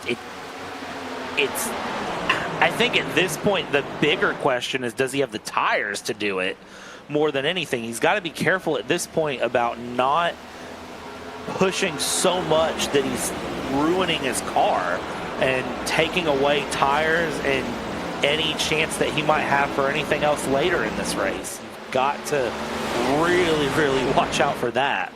And remember, most of these drivers, almost, I would say 97% of the field is stuck with what they got. So if a caution is to come out, I mean, Van Drugman, technically he has left sides on the wall. Adam Cabot might have a set of left sides on the wall, but realistically, you're not going to take them. So what you have now, whether you want it to or not, is going to have to get you until lap number 200. Marin has managed to get himself up to 11th. Again, he was 15th or so. I think last we focused on him. But he is, again, trying to do what he can. A little bit further up, Dylan Alt underneath Michael Curhan. Curhan is just going to let him go there. Again, that's some of that old Darlington etiquette. Ain't going to battle, I know you're faster. I could see Marin getting up into 5th place by the end of this race. Maybe. I know he's at least going to get into a top 8. Top 5, questionable. Top 8, definitely doable. At this point, it's just a case of making the passes cleanly and efficiently, which is something that Marin can usually do well. Just wait and see what the recovery drive looks like for him as Jake Nichols up in 2nd place has really started to breathe through. Knoll and Scioli starting to battle it out for 3rd place here. And then behind that, you got Helton and Forbes Jr. who are going to swap some places. You're going to see how dirty that number 70 car is. I think that aftermarket Coffee Camaro of John Forbes, super dirty, all the rubber all on this racetrack, and with all the green flag running, tons of marbles aplenty here. But dare I say, Brad, that Van Drugman, I said it was going to happen. The longer that he can hold off, the easier it gets with each lap. And now he actually has a decent lead, half a second over Jake Nichols, pardon me. And could he possibly go 5 for 9 on the season? He's really riding his own Cinderella story right now. Like, I don't have a better way to phrase that other than he is truly riding the Cinderella story. And it's a case of, well, who's going to be the one to break his heart? And right now, I think the only person that can really hurt him is himself. Again, we talked about it, you know, at the top of the broadcast and a couple times through. He's not leading in points, even though he's going 5 for 9. Because the problem is those, ooh, Nichols, come on now. Be a little careful with it. Yeah, that was a hard lick to the wall there, but Nichols doing the best he can. He's just the ebbs and flows. It went up to about a high of 4/10. Now he's down to 2. Maybe he had to lay back and let the tires cool off and make another charge at it. Still 22 laps to go. That's still about 11 minutes of green flag racing. And what will be, again, the longest race here of our 2026 area campaign. Just taking a gander here what we're going to do tomorrow night here at the Darlington Raceway. We are only going to do 120 laps, so a significantly shorter race for the truck boys tomorrow night. But this is surely an enduro here in round number 9 as we are already on the back half of our area season. It's so interesting to see just the difference in the series and how they approach things and run and go through as we're watching these Cup drivers get into their final 20 laps of action right now, and just kind of getting the idea of how varying Mondays versus Tuesdays versus Thursdays truly is. It goes to show just where some of the some of the difference in the car, in the run, and, well, in the preference of drivers and finding their favorite cars, where it plays out. Because if you're racing, you know, for some drivers, if they're racing a certain car that they prefer over another, they're going to race a lot differently, and everything fits differently. Right now for Van Drugman, the Cup car is his car, but to kind of finish on my thought earlier before I got interrupted by cars hitting walls, you know, for Van Drugman, when he's 5 out of 9 on wins, but when he's not winning, he's not having good races, and he's got to find that balance to continue to move his way forward and really make a challenge in this championship. As all the while, James Scioli has just taken over P2 and now 0.8 of a second behind Van Drugman. Again, as you said, up and down season, obviously a lot of ups, but also a fair bit of downs, and he's trying to work on those. I think he did miss one race on the season, did Van Drugman? No, actually, no, he didn't. He's been here for all 8. So, yeah, it's just the inconsistency and the issues. But now Scioli in second, and we'll see. Last time through, Scioli was 0.2 of a second faster. Now, let's see if this trend continues. James Scioli, our points leader, he is still looking to break the goose egg. And what a dive and what a gain through 3 and 4. That's what he needs to do. He needs to keep that up, that sort of momentum push, and finding those gains. That is really going to be what helps him here in the final 17 laps. He doesn't necessarily need to go for anything crazy. He just needs to keep finding those little bits, those leaps, those bounds, and, well, just put the pressure on Van Drugman. Let Van Drugman outdrive himself. That is going to be the key here. Look at the dive to the inside. Still trying to find a way forward here. Does he have it in the tank? I think he has it in the tank. It's just going to be a matter of a little bit of lady luck and a lot of his skill need to come together. Now, one thing I brought up earlier, Brad, is with the cooler track temperatures, traditionally you want to run the geometrically fastest lane, because when the track has more grip, running the outside usually doesn't offer you the same level of appeal. And that's what the 7 is doing. He's running the low lane. Scioli is running on the low lane. Van Drugman's running the high lane. And you could see every time through 3 and 4, Van Drugman's losing a ton of time. He's going to have to make that adjustment, and he's going to have to make it quick. And he's a smart driver. He knows. I'm sure well, he might have the broadcast on in the background. To be honest with you, he's a smart driver. He knows what he needs to do.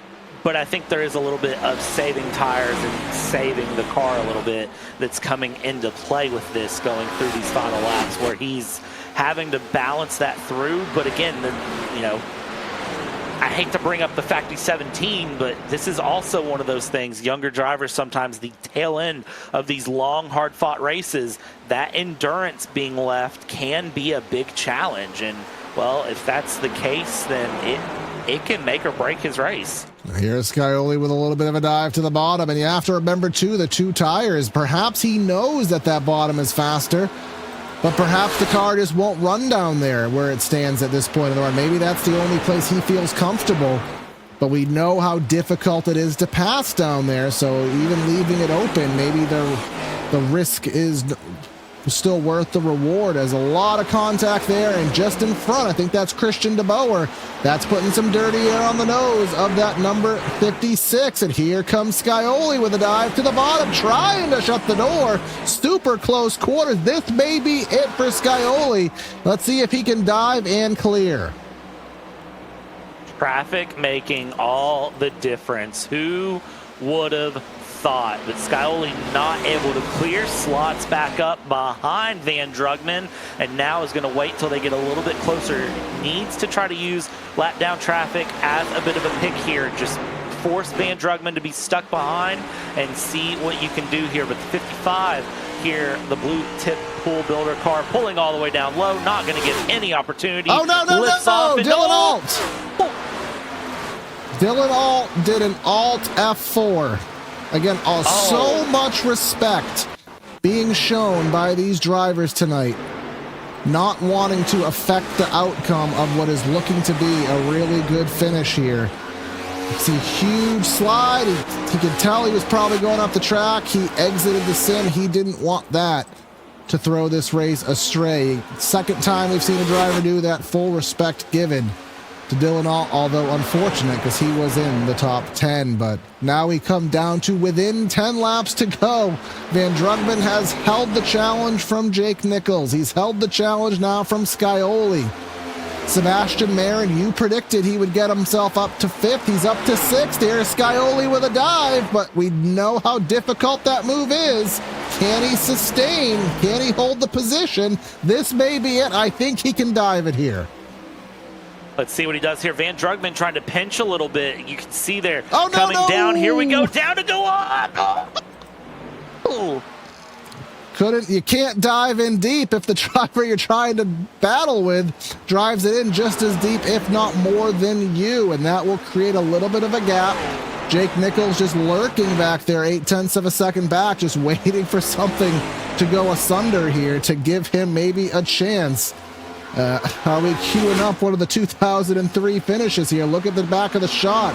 There's Marin going for 5th underneath Logan Helton. He's 2.5 seconds out of this thing. He may get himself up to 3rd at this rate. This is not over. 8 laps to the end. Plenty of racing left to go. Let's set this thing up again. Get to the inside here. Get offset in the line. Try to start thinking about the move. See what you can do. Big run off the corner here. Look at this all the way down. Light lift there and doesn't go for it into the corner. Is setting this up beautifully. Knows that it needs to be set up well and is doing it. Here it is. This is it. This is the run. He has the major run. He should be able to do a Darlington diver and clear. James Scioli, he trying to do it, but Van Drugman driving it so deep they pancake each other, bouncing off of the wall. Van Drugman hanging on for his life, still side by side. 6 laps to go at Darlington.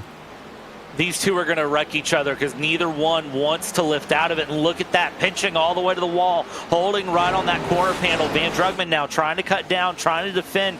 Scioli doing a beautiful job of setting those runs up, but just is having to get out of it because he doesn't want to wreck Van Drugman. Look at that, sitting though. Oh, he's going to clear contact though with Van Drugman. Van Drugman up into the wall, and that is going to give Scioli the run. 5 laps to go. James Scioli into the lead. Now, he had to try something. I mean, I don't know how well that's going to go over in Van Drugman's world, but there's the instant replay. He drove to the bottom. He tried. Yeah, he did try to leave him a space there, but he just washed up a little bit Van Drugman hit the wall oh so many times, but one too many. He could not recover from that, and now he has a gap. James Scioli by about 0.4 of a second. Van Drugman finally in the dirty air. Scioli still looking for his first Cup win of the season, has the points leader, and he is about 3.5 laps away from it. Let's see here how it happens as we get into the end of this race. I mean, can Van Drugman catch back up is my question. And Sebastian Marin trying to set things up for a top 3 here now. I said top 5. He's trying to prove me wrong and go for a top 3. He's just got Jake Nichols to get past here, and he's looking mighty quick here right on the back end of that 73. I mean, if there was a green-white checker on the table, which I don't want to see, honestly, that 66 is winning this race. You can't fool me against it, but just look at the run. Let's see if he can make a diver to the bottom.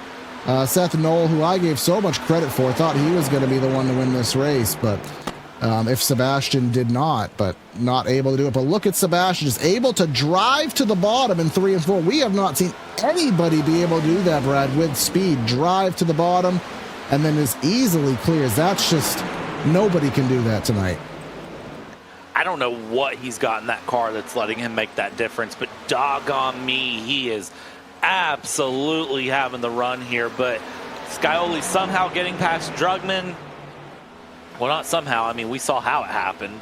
And, well, he's coming around. He's coming towards Barney. White flag waving. 1 lap to go here, Corey. And, well, it's a storybook one.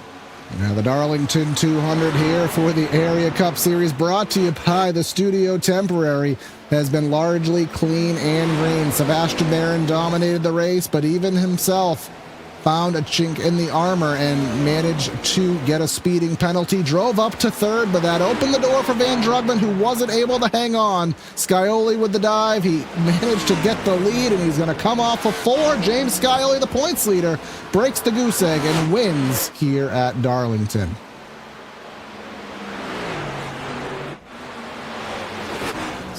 And wow. Sebastian lost 3rd there by 7/100ths of a second. Jake Nichols managed to hold on to that 3rd spot, but James Scioli getting the win. I mean, it's going to be interesting to hear the interviews.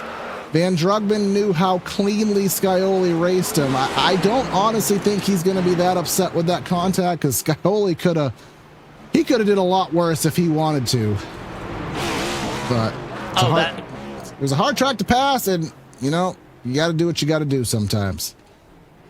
That could have went so many different ways, but in the end, I think we got an absolutely amazing show here, as that number 7 is going to burn it down. Scioli with a great win here. And, well, let's take a look at the results here, Corey, as the cars go through, because your top 10 as they sat, it was Scioli, it was Drugman, Nichols, Marin, Knoll, Helton. Your top 6, John Forbes Jr. in 7th, Kurhan, Cabot, and Drew Jua rounding out your top 10 here tonight. Second page of results, Frankie Barroso and Reese Schaefer 11th and 12th, Jarrett Talmadge 13th, Josh Caudell in 14th, Justin Anasogak in 15th, Connor Horn, AJ Stravado, Travis Beckner, decent recovery for him. Obviously had that issue well early in the race. David Brown and Tyler Nichols, and we'll let the rest of them scroll on by here as 24 drivers on the lead lap, last of which being Jacob Bell. And the rest of these drivers all had a myriad of issues. Zach Nerney did not take to the green flag. Our race recap here today, again, for a 200 lap at Darlington, we only had 4 cautions, so this was a very, very clean race. But let's head straight to Victory Circle, where we will do our best to cue these people up.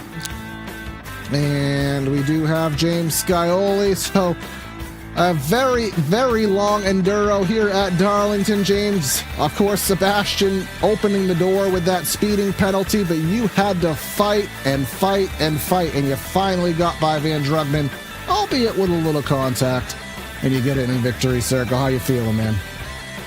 Yeah, a little bit of contact, not normally how I like to do them, but And it was just so tough to pass. I was rolling the bottom really, really good, and everybody else was kind of committed to the top, so I knew I had to try something different to help save tires, get clean air, and just kind of running that apron line in 3 and 4. I didn't really see anybody else running it, but it was working really, really good for me. And by the end there, I think just the 2 tires of Van Drugman, he was just really starting to struggle on exits. So I was getting really, really good exits. I knew it was going to be tough to get a big enough run to pass him into one, just with the shape of the corner. The outside can just carry so much momentum down on that end. So I knew it was probably going to have to be a bit of a slide job into 3, and it seemed like at least for a couple laps he was kind of using the wall and getting some pretty good runs, just barely tapping it right when he was going to the gas, and it was just perfectly helping him rotate the car and get good exits. So I was just kind of going to have to catch him by surprise, and that's why I went for it when I did. I wasn't alongside on entry, so it's kind of a big send, a little bit of a gas up in the center just to stay up a little bit higher and prevent him from being able to arc it down the corner, and it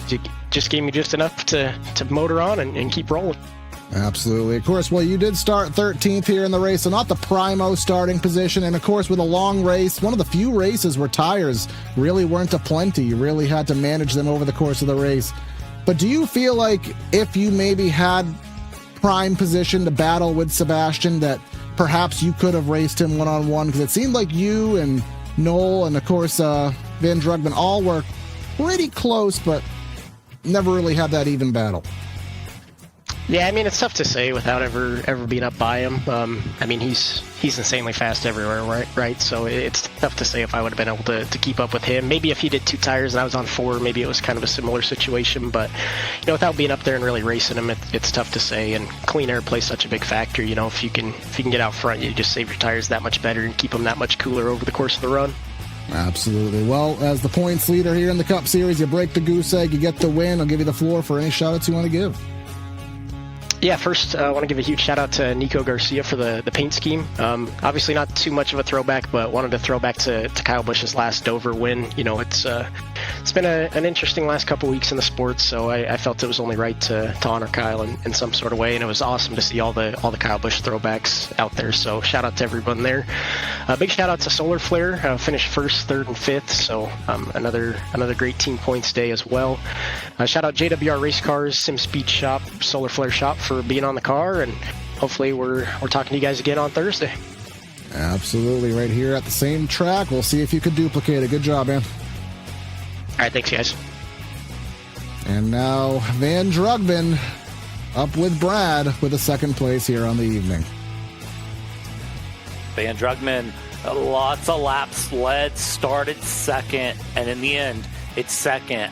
Talk to me about those final 10 laps there in your battle there with Scioli. Well, first off, great scheme for the man up above, Ratty. We'll miss him forever. Praise go out to him, his family. But as for the race, what goes around comes around. That's all I'll say. Man, it was a hard-fought Darlington, longest race of the season here. How'd you find the car handling through? And, well, how was tire management playing out for you? Well, the first run was really good. Seb just had the clean air, and I was too close to where I get in this air, and it make me tight, but then it had so much cross on it and slide the right rear tire. But we were good the first run. Second run, I just got plagued by lap traffic.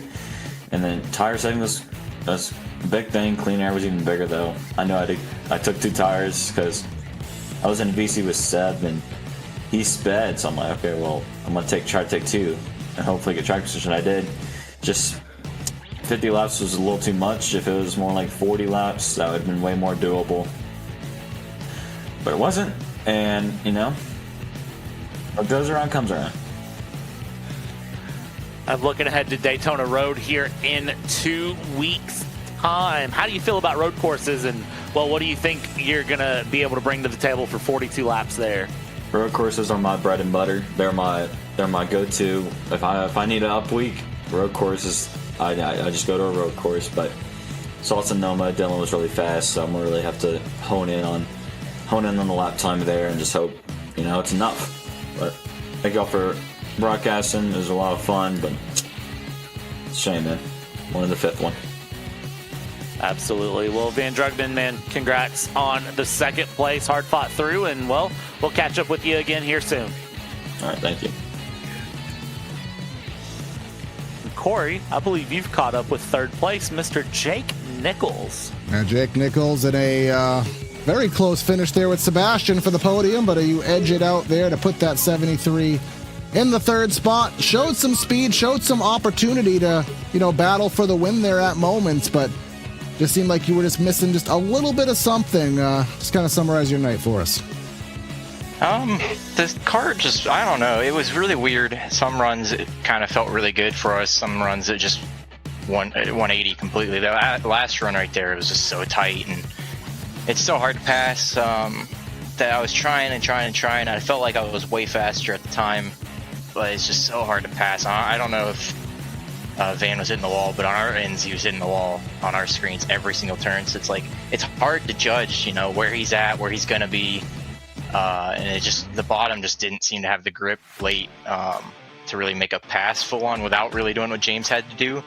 I probably had the opportunity to do that once, maybe twice on Van, but I felt like I had more opportunities and I just didn't end up getting them. But either way, the simspeedshop.com Caterpillar throwback was pretty good overall. It looks nice out there. I just took a peek of it after the race, and the chrome really shines well.